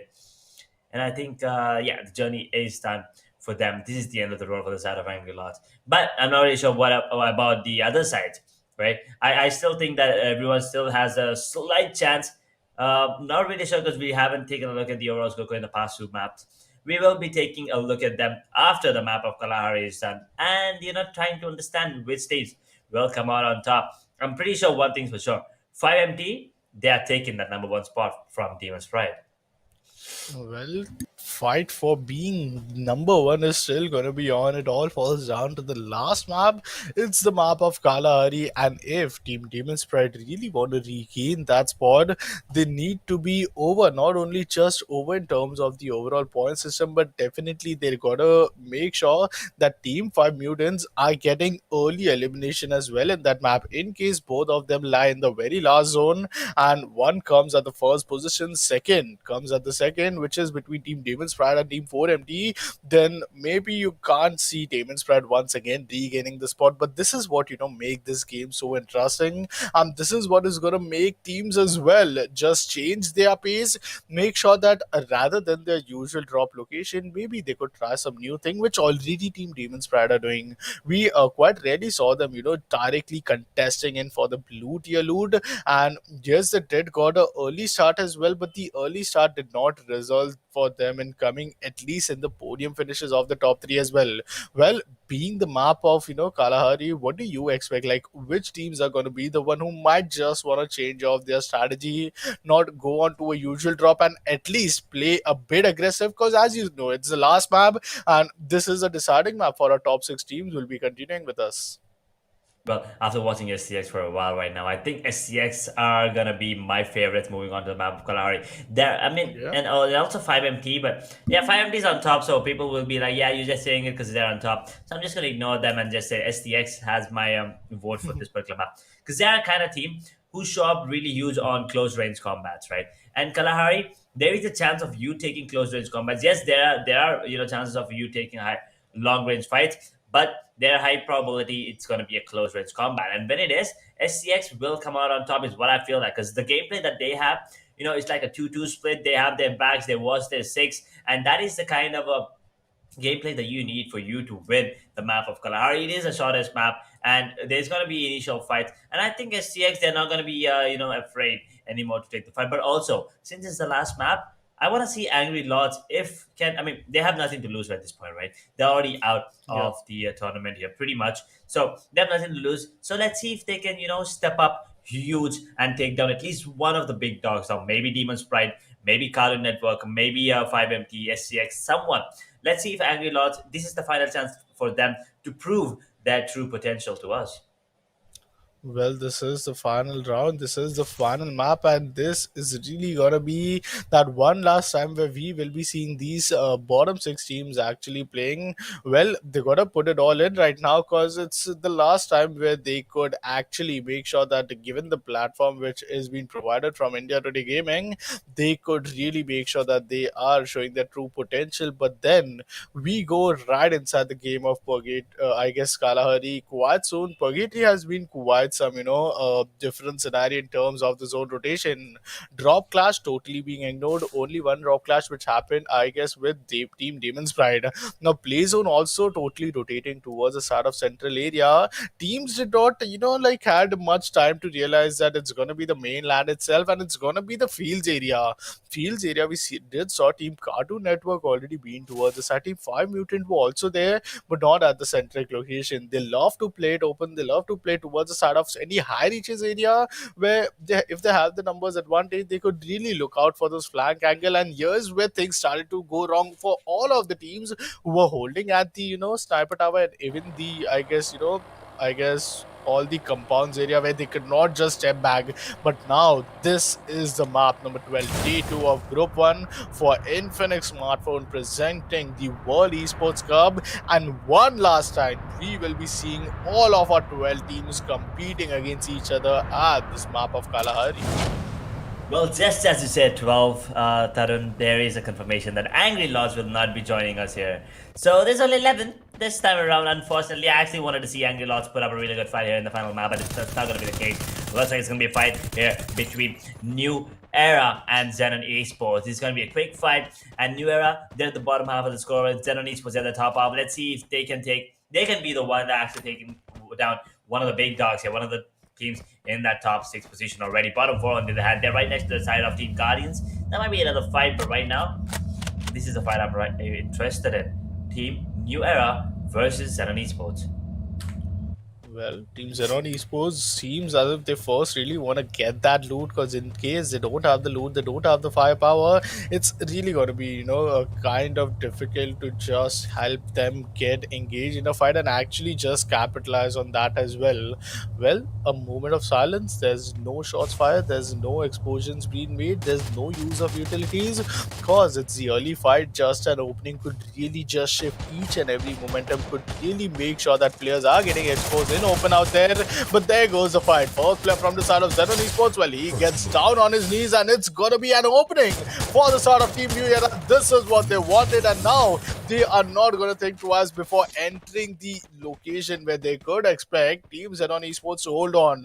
Backing off from this point of time, it's gonna be a big no, and that's another fight for the side of Team Guardians as well, who are just fighting up against the side of Team Bottom 4. Well, Geta here gets a good opening. It's gonna be Kari as well, using his gun, but the rifle does not land any much damage. New kill leader is definitely gonna be, Team Guardians. 3 kills and 3 points already, tuned in for their overall points table. Yep, bottom 4. There's only one player alive, and there's not a lot he can do. He has to back any time. He does take down side, but can he secure it? No, sir, he won't be able to. Bottom 4 is going to be the first team eliminated in position number 11. 0 points, and with that, I think that is the end of their dreams of making it further into the tournament of this Infinix Smartphone Presents World Esports Cup. And that is going to be really unfortunate. Another great day for them. They're still on the teams. Let's see if there can be any upsets here. New Era is one of the teams that I'm looking forward to. Team Guardians have a really good start here. Well, Demon's Pride, they are in the top 2. Can they secure that top 2? They are going to be, staying in that top 6, because they are one of the 2 teams that actually made it past 100 points. I believe yesterday, or Wow. So after that, it's going to be really interesting to see if they can keep up the same kind of domination throughout the entire tournament, not just today, moving on forward as well. But Team Guardians, 4 kills already, took down 1 squad, and Curry, he must be feeling confident because he got himself a triple kill already. Well, Sharky still making sure that he is bringing each and every utilities in place. Purgatory, as we saw Team 5 Mutant just going on all in with their use of grenades. That was quite some, entertaining fact. That was quite some play of the day, which we got to see today. But it doesn't end there. This is the last map, and do expect, those X Factor gameplays in this map as well. Well, Team XENON, once again, after they have these initial loss and casualties, they choose to back off with 0 team kills. Would want to play a bit smart, but Flicky takes down Two-Face, and Two-Face Ace actually gets denied. I mean, this was quite unfortunate for them. Team 5MP, call it a caster's curse, or maybe, they were looking quite good. We did talk about their, firepower and grenade here. The mans with the golden hands, they are now getting just shotted down from the side of Team New Year, and this is completely a different team from what we got to see at the map of Bermuda. Completely different from what we see, obviously. In the New Era, 2 kills. 2 kills. Still a lot of fights to be taken, but here's the thing. I'm kind of doing my math, and here I see that, bottom 4, they had a good chance if they actually win this. But unfortunately, they didn't go out, right? So now the teams that have the chances are teams like Five Fabs, New Era. There is a chance. So basically, everyone else they still have a chance of making it in the top six. Top six. Keep in mind, I'm not saying the top five. So there's only one slot, and there are three teams actually competing right now: Five Fabs, New Era, Spyware, and I think Alpha. There is a good chance for them as well. But New Era, that is the kind of team that I want in that top six because they haven't given up yet. Unlike, I mean, yeah, I do understand Angry Lords. They had no chance of making it, and maybe they felt like they don't want to waste the time. But guys, here's the thing: you lose some, you win some. It's all about the experience. It's about getting to know what your flaws are, getting to know what your strengths and weaknesses are. And if you do not play the game of Free Fire, you will never know that. And giving up here, that's not what your fans want. That's not what you want as a player. But yeah, I guess maybe sometimes it gets to their head, and I think that's exactly what happened with the side of Angry Lord. Well, Team 5, Mutants. They lose a very strong firepower named Two-Face, and this is really gonna change, make them change each and every strategical gameplay. Here, they could have holded on to the side of refineries, but then again, Team 5 have still holding their refineries angle on and making sure that each and every player watching their respective edges and giving the intels at the right time as well. A bottom, I guess a southern western shifted zone, which really makes sure that teams are already sending in their rotations. But what's interesting to note is that most of the teams out these days are just going in to rotate with these vehicles. Like after the meta change edge, we do see Chronos Shield being not that much exploited, which we used to see. It was as a skill as well, which instantly you open up your Chronos Shield being exposed in an open area and then take that benefit of doubt to just take down your opponents. But now it's completely changed, and I guess some vehicle metas are also quite looking favorable for these teams in terms of rotations. It does look like the rotations are when, as we were talking about the rotations on the map of Purgatory. With the vehicles, we did see that vehicle being blown and one of the players on the side of STX, I believe, going down. But yeah, this time around STX, let's see what kind of performance they put up, because that was a team that I wanted to see. I wanted to see Angry Lost, but unfortunately they're not even here in the server. So STX, my next go-to team. Let's see how they perform right now. See here that TG, they're right next to each other towards that command post area. The Refinery is in the control of Demon's Pride, and XENON Esports and Team Alpha, the two teams outside of the zone, making their way back in. Team New Era in the vehicles. Let's see how they make their way into the city right there, into the refinery area, because they have to face 5MT, the team that has been feeling really confident since the beginning of the day today here, Tarun. I mean, Team Guardian, they really need to put up that great end for our final map. It's the 12th map of today, and being the final map for Pakistani regions as well, it's really been quite some good new talents which we got to see. And Team 5 Mutants, well, they get a good opening, finally getting trade back from the side of Team 5 Fabs as well. But UAV is there to just expose. Hasu takes on Sardar, and that's the opening which they wanted. Now, down to just two players left. I don't think that Team 5 Mutants would really be stopping on, but Flickier, that nade is gonna take down Shoaib, but Team 5 Mutant, nothing stops them. Even a casualty being against themselves doesn't stop them, and Bubbly being the solo player remaining, he gets denied. But what is this phase of Team 5 Mutants?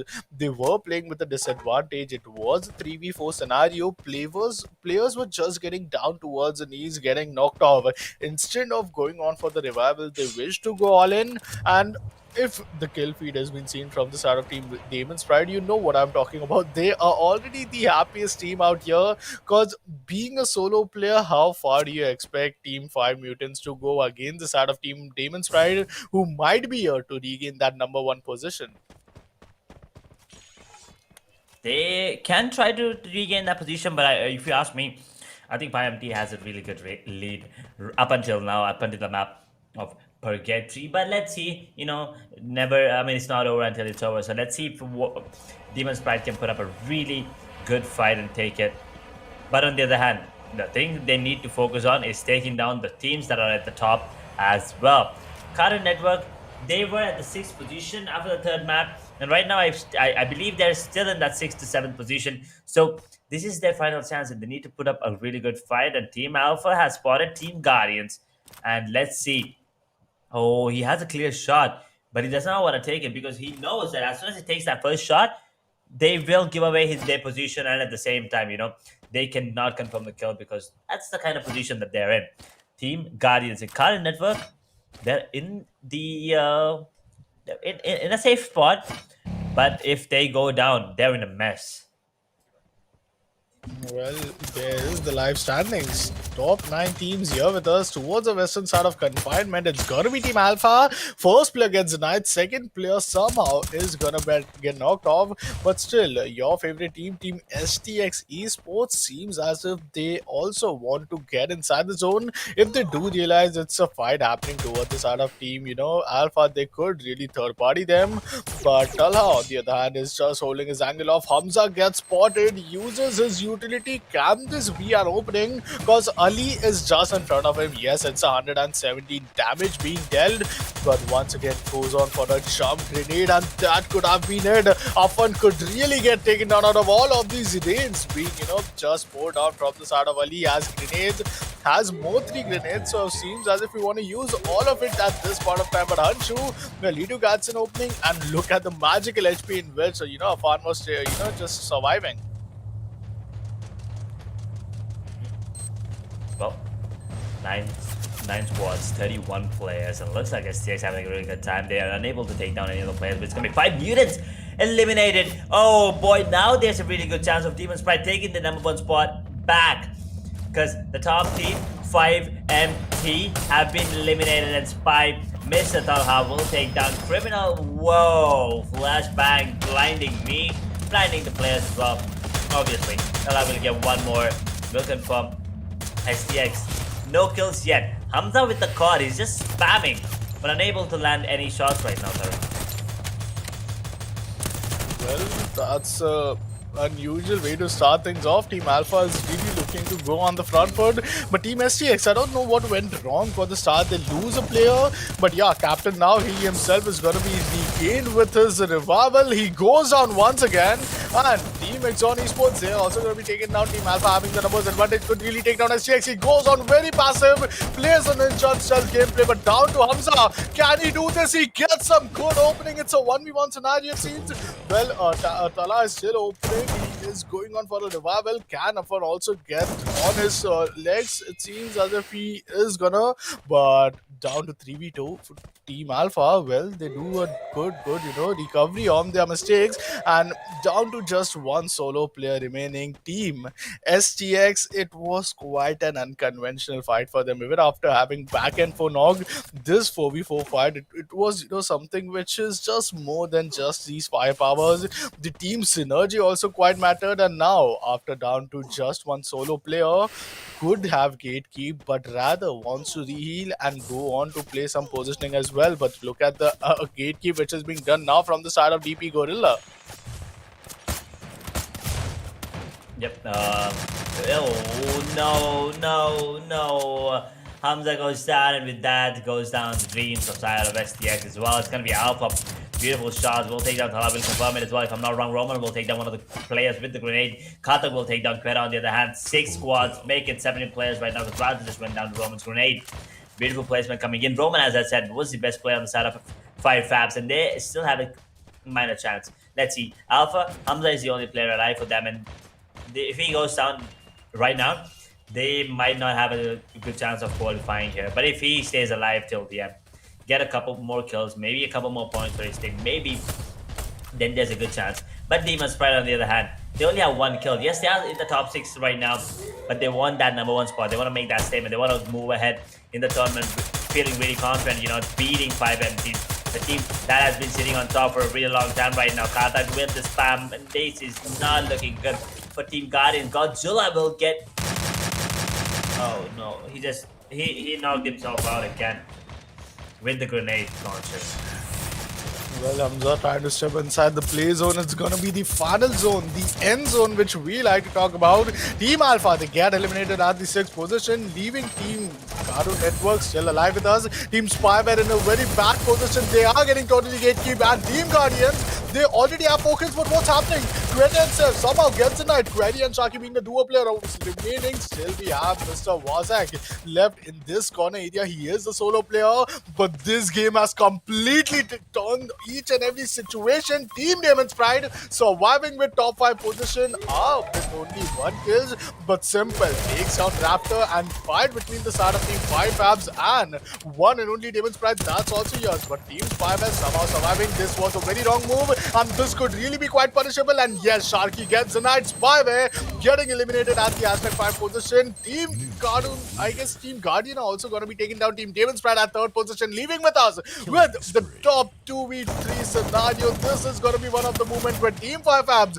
will get their booyah, and yes, they do. It's going to be Cartoon Networks in the top 2. And what a last zone did we got to this side. I did predict that maybe it could go all the way long towards the start of the healing battle, but the unmonumental area of these, Kalahari map having some higher reach, some lower reach, positioning did mattered a lot. And in the end, Team 5 map turns out to be that they will be winning the last and final booyah of this region. Yep, the final booyah of the day goes into the favor of Team 5. Perhaps you gotta give it to them. And Roman was the star player for them. We all know that, right? We've been eyeing Roman right from the start, right from the start of the BO12 series. He was there every time his team needed him. They did come out on top, but here's the thing. Is it enough to bring them up to the top 6 is the question. I'm pretty sure FireMT is already sitting there. Demon's Pride is sitting there. No, I mean, XENON Esports on the other hand, I think along with STX are sitting there. Now, Cartoon Network, Guardian, Alpha, Spy, and 5 Abs. These are the teams that have a really good chance of making it into the top 6. At least the top 3, I mean the top 4, 5, 6. So, do you think that 5 Abs has done enough to secure that 6th position or 5th position for themselves? I mean, they will really end up in the 8th position, is what my prediction would be. Because given the number of kills, they are not. I don't think that they might even cross 20 points mark. If it could have been a 20 to 25 points, then maybe top 6 could have been a possibility. But that's where we talked about. You see, Edge, you told us about the consistency, which is going to be quite something with these teams need to consider themselves to be in at such position that no matter what's happening, they have to put up each and every double-digit points in the points table at each and every map-wise scorecard. Even 10 points could matter, but see, I've been proving wrong. 5 Fabs, they go on with the 20 points dot 20 points to just contribute for the final, overall points table, which they will be adding, followed by Cartoon Networks as well. Team Guardian up with 12 points, and Spyware also remain at the 9th position. I mean, Team Damon's Pride are really looking consistent. The last map also top 5, this map also top 5, but here we did, want to talk about this one thing, that 5 Fabs, Bermuda, it was a 3rd position, Purgatory, it was a 3rd position, and finally, after that consistency, they come at the hashtag 1 position at this map. Yep, I'm talking about the bottom half of the scoreboard. 5 Mutants is there, but yeah, I mean, a bad game, but they've had some really good in the first 11 maps. SCX Esports on the other hand, only 1 kill brings that total up to 5. New Era on the other hand, 4 total points. They have 3 kills. Impressive, but they did kill Eliminator really early. XENON Esports on the other hand, no kill points, but 3 rank points, bring the total up to 3. Bottom 4, they were the first team to get eliminated. And Angry Lords, they were so angry that they even decided not to join this final map of Kalahari. So now all we need to do is sit tight and wait for that overall score. Because I'm pretty sure everyone is waiting to see which top 6 teams are making it through the Pakistan group stages and moving forward in this particular tournament. I mean, you did really, call it out quite right. Team 5 Fabs are a consistent team in terms of today's day 2. Now, I would really ask you this: that do you really anticipate that they could, come inside the top 6 position? Because here is the overall scorecard, and what they are not in just the top 8, they are inside the top 4. They are gonna get qualified. I mean, wow, this is that one play I did not really expected, and out of nowhere, what a way to give their setback. Congratulations. And just 3 points being missed, Team Demon's Pride as well. They did not, got to secure the number one position. But yeah, looking at the bigger picture, Team 5 Mutants had really enough. And each and every prediction of yours, it seems as if you have quite, known these teams for a while. Well, I've been watching the game, so you could say that. But yeah, congratulations once again to 5 Mutants, Demon's Pride, Team Alpha, 5 FABS especially. Cartoon Network had a really good day one, not a great day two, and the Guardians as well. But here's the thing: I think STX is in 7. I want to see how much point difference was there. 104 on the side of Guardians, pushing them to top 6. But I think STX and Team. There's supposed to be one more. XENON Esports. I think these Yeah. two teams missed out, but I don't think there's a lot. I think there's one. I think Guardians and STX had same points or something like that. Because I was actually thinking that STX will make it and Guardians will not. But looking at the scoreboard right now, yeah, I was proven wrong as well. But STX, I really want to see what their scores are because they had 90 before map number 4 and they Oh were my down with 3 points. god. 3 points. That's STX. Really unfortunate for them. that's a squad elimination which they could have, taken and got a 105 scoreline. But Spyware as well, just I guess 4 points down. Team STX 3 points down, and this is gonna be such a unfortunate scenario. Each and every points count, and we did expect it that no matter what happens, we have these many good number of maps which will be played from these teams. And once you get to see these maps being played, that's it's very rare chance that all the teams which will get qualified, only 4 out of the 6 teams might get to cross the 100 point mark. But when you get to see all the top 8 teams crossing the 100, reaching that triple digit points, it really shows how competitive the lobby is and how balanced. I'm sorry, how balanced the lobby is as well. Yeah, it is. The healthy competition is always good. And Zenon Esports, New Era, bottom 4. And, they did. I wouldn't say a lot actually because they're really, really low, 22 points. But yeah, all of them, kudos to everyone. They did try their best, but unfortunately, it just wasn't good enough for them. 5MT and Demon Sprite, they were just too good for this, this group at least. So here's the Yes. thing: we are done with Group 1. We still have Group 2 coming in tomorrow. So what are you Oh. expecting for that? I really am expecting a quite competitive match and a quite balanced points table as well. I don't think that in the Indian region sets we got to see some similar sort of points table. Yes, there were some teams who were quite competitive, but only till the podium finishes rank points. Till fourth, fifth, sixth, seventh, eighth, we really called out at the very early stage that in case the fight goes on, it's really gonna be quite competitive, and that's what happened. Before Bermuda, we did talk about it that the teams which are currently at fourth, fifth, sixth, seventh, eighth position, things might really get quite as an roller coaster ride for them because the points table really are so fairly made that even if you win, Booyah, it does not gives you all the 20 points. To come inside the top leaderboard, you need to have the balance of kill points as well. We saw quite some limited kills. I guess only 29 kills plus 71 positioning points of Team SFX. Now imagine comparing them with some teams like 5 FABs who had quite some equal balance.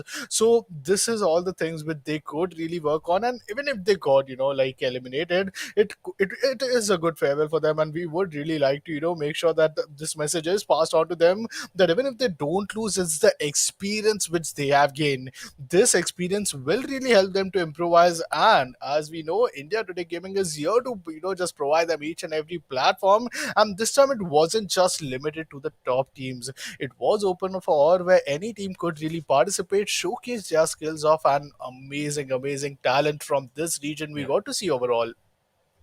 Yep, that is true. And with that, we are done with group number 1. We'll be talking more about the day, more about the games that we've just witnessed in the highlights later on. But for now, me and Tarun will be taking a short break and we'll be right back.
Welcome back, ladies and gentlemen, to Infinix Smartphone Presents World Esports Cup, brought to you by India Today Gaming, along with the broadcast partners, as always, Platonia, and radio partner Ishq 104.8 FM. And Tarun, we have already, been through the entire BO12 group number one, that is. We know the top six teams. It has been one hell of a journey. So let's just, take a look back at the highlights of Group 1, day number 2. So it has been 6 maps here today, and Carter Network, they were at the top of the scoreboard before this, kind of at the top. But moving on, they were at the end of the day, they came down to the top 5. Now, that is something to worry about if you're a fan of Cartoon Network. Yeah, Team Cartoon Network, they didn't even made it up till the top six is what I'm anticipating. And here's where things started to go wrong for the side of Team Demon's Pride as well. The start was quite amazing, but you see New Era just getting denied from Godzilla alone and using the grenades out there was quite phenomenal.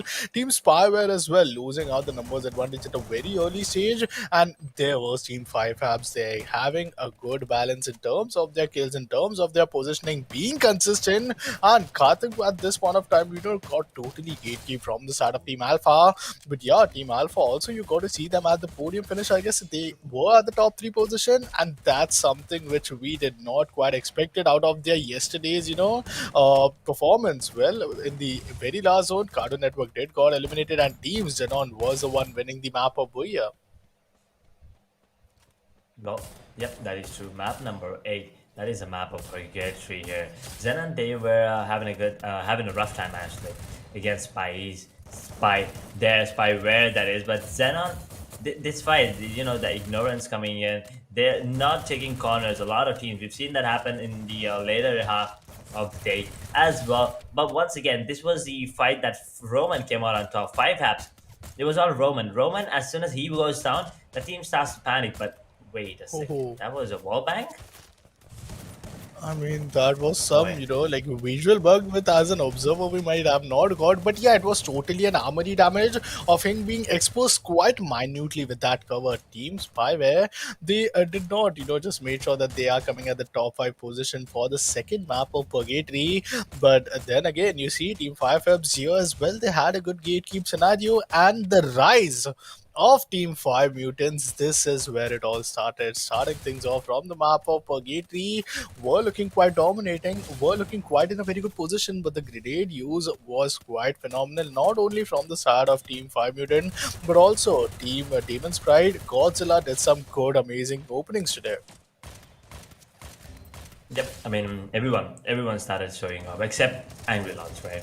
They were the only team that unfortunately could not, manage to put up a really good fight. They did make it through the invitational qualifiers, so not taking anything away from them, but unfortunately not there. There, Godzilla had a really good time with the grenade launcher until the final map. He knocked himself out with the goddamn grenade launcher. That was weird. But this was the map of Kalahari, the first time that we played it today. Third time overall, but 5 Mutants had a really good run in this one as well, getting out in third position. DP came out on top. This was the map that actually helped them secure that top spot.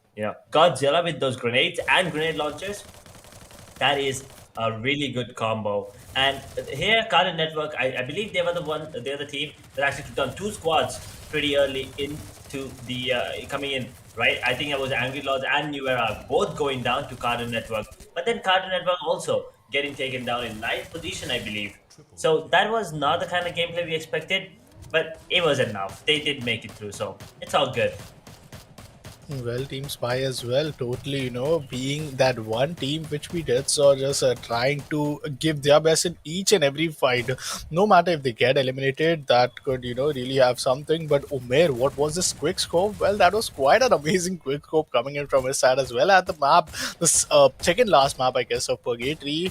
And then again, we see Team 5 Mutants giving that setback map at the very best. Team Alpha as well here, just, making sure that no matter what happens, happens. They are playing at a very open area. Wherever they get a chance, they do eliminate their opponents. And here's where the Grenadier, the man with the golden hand, word started. Hamza getting some good opening. Cartoon Network still at the map of Forgetry, losing out the Santosh Island being the final zone was quite some difference maker here for most of the teams out there who are still rotating through the waterways as a medium. Bermuda, the last map, it was a 1v4v2 scenario, but how could you really expect Team Alpha to win this? Like, out of nowhere, they didn't have the numbers advantage. They did eliminate, I guess, Team FF first, which was Team 5 and then they also eliminated one and only Team Spyware, who are just here towards the side of corner area, winning the Booyah and making sure that they are just coming towards a podium finish. Third position it is. Well, position didn't quite matter unless you are qualified for the finale phase of our India Today Gaming World Esports Cup. But well, Angry Lord somehow, just it wasn't the day for them, because in any circumstance they were just not having any factors in their favor, and their players were also looking quite at a very down demotivated. Yeah, I mean, it was the mindset, the mind games, coming in, the mindset being broken, the confidence being broken, and when that breaks, the person breaks, and when that breaks, the team breaks, and with that, the entire team went down, unfortunately. But this match, Roman once again coming out on top. 5MD had a really good run in this one as well. I believe they got 20, 25 points in this particular map. We were talking about that, taking out multiple players. Team Alpha, they were the kill leaders for a while, but this fight against Spy, and I don't know how Spy did not come out on top there, but nevertheless, Team Alpha were the one. But Team Guardians taking advantage of their positioning coming in. The Team on Pride as well, coming out really, really strong against Cartoon Network. But then, yeah, as I was talking, Cartoon Network turned it around, just like how Team Alpha turned it around against Spy. Team Cartoon Network turned it around and took down the big dogs. 5MT did come out on top, and this was the final map. And yeah, Team Guardians had a good start, killed leaders for a while. And I think the consistency coming in from Team Guardians was the only reason that they actually made it into the top 6. Consistency was a key for each and every team just getting inside the top 6. Call it off for Team 5 as well. But well, here we go. Team Alpha up against the side of Team STX. Team STX, they just missed from this current fight. If this fight could have been capitalized, you do remember, right? There was a chance where Team Alpha were down to only duo players remaining, with 3 players were surviving from the side of Team STX. Somehow those panic movement, those zone which wasn't just favoring them, did got them. Team Alpha then got in gatekeep, and Spyware once again, this location, this is what we love the most of the map of Kalahari, that no matter what happens, each and every play zone is just so different that you can't really expect to be there. So you have to go along with the zone, and the zone cannot really go along with you, and that's the beauty of Kalahari. Quite an amazing map, quite an amazing day, and quite some amazing pair of teams as well, which we got to witness. We don't see, this is that one region edge where very rarely we get to see teams just being so equally competitive. 8 teams out of 12 crossing the 100 points mark. That's some sort of, claps for Team Pakistani regions. I mean, Pakistan regions, they are putting one hell of a show. And, it's just a day one. It's just a group one. I'm sorry. Day two, yes, but just a group one. Tomorrow, we'll be starting off with group two, and already the bar has been set high. So all we can do is expect a lot more coming in from that group two. But yeah, a huge shout out to all our sponsors: Infinix Smartphones, India Today Gaming, and also broadcast partners, Playtonia radio partner, Ishq 104.8 FM, and this is me, Edge, alongside Tarun. We will be signing off today, but make sure to be back tomorrow the same time, same channel, and subscribe if you haven't already. Hit that notification button. We'll be back tomorrow with the Pakistan group stages, group number 2, the final group, the final 16 from Pakistan region. But up until then, stay safe, good night, and take care.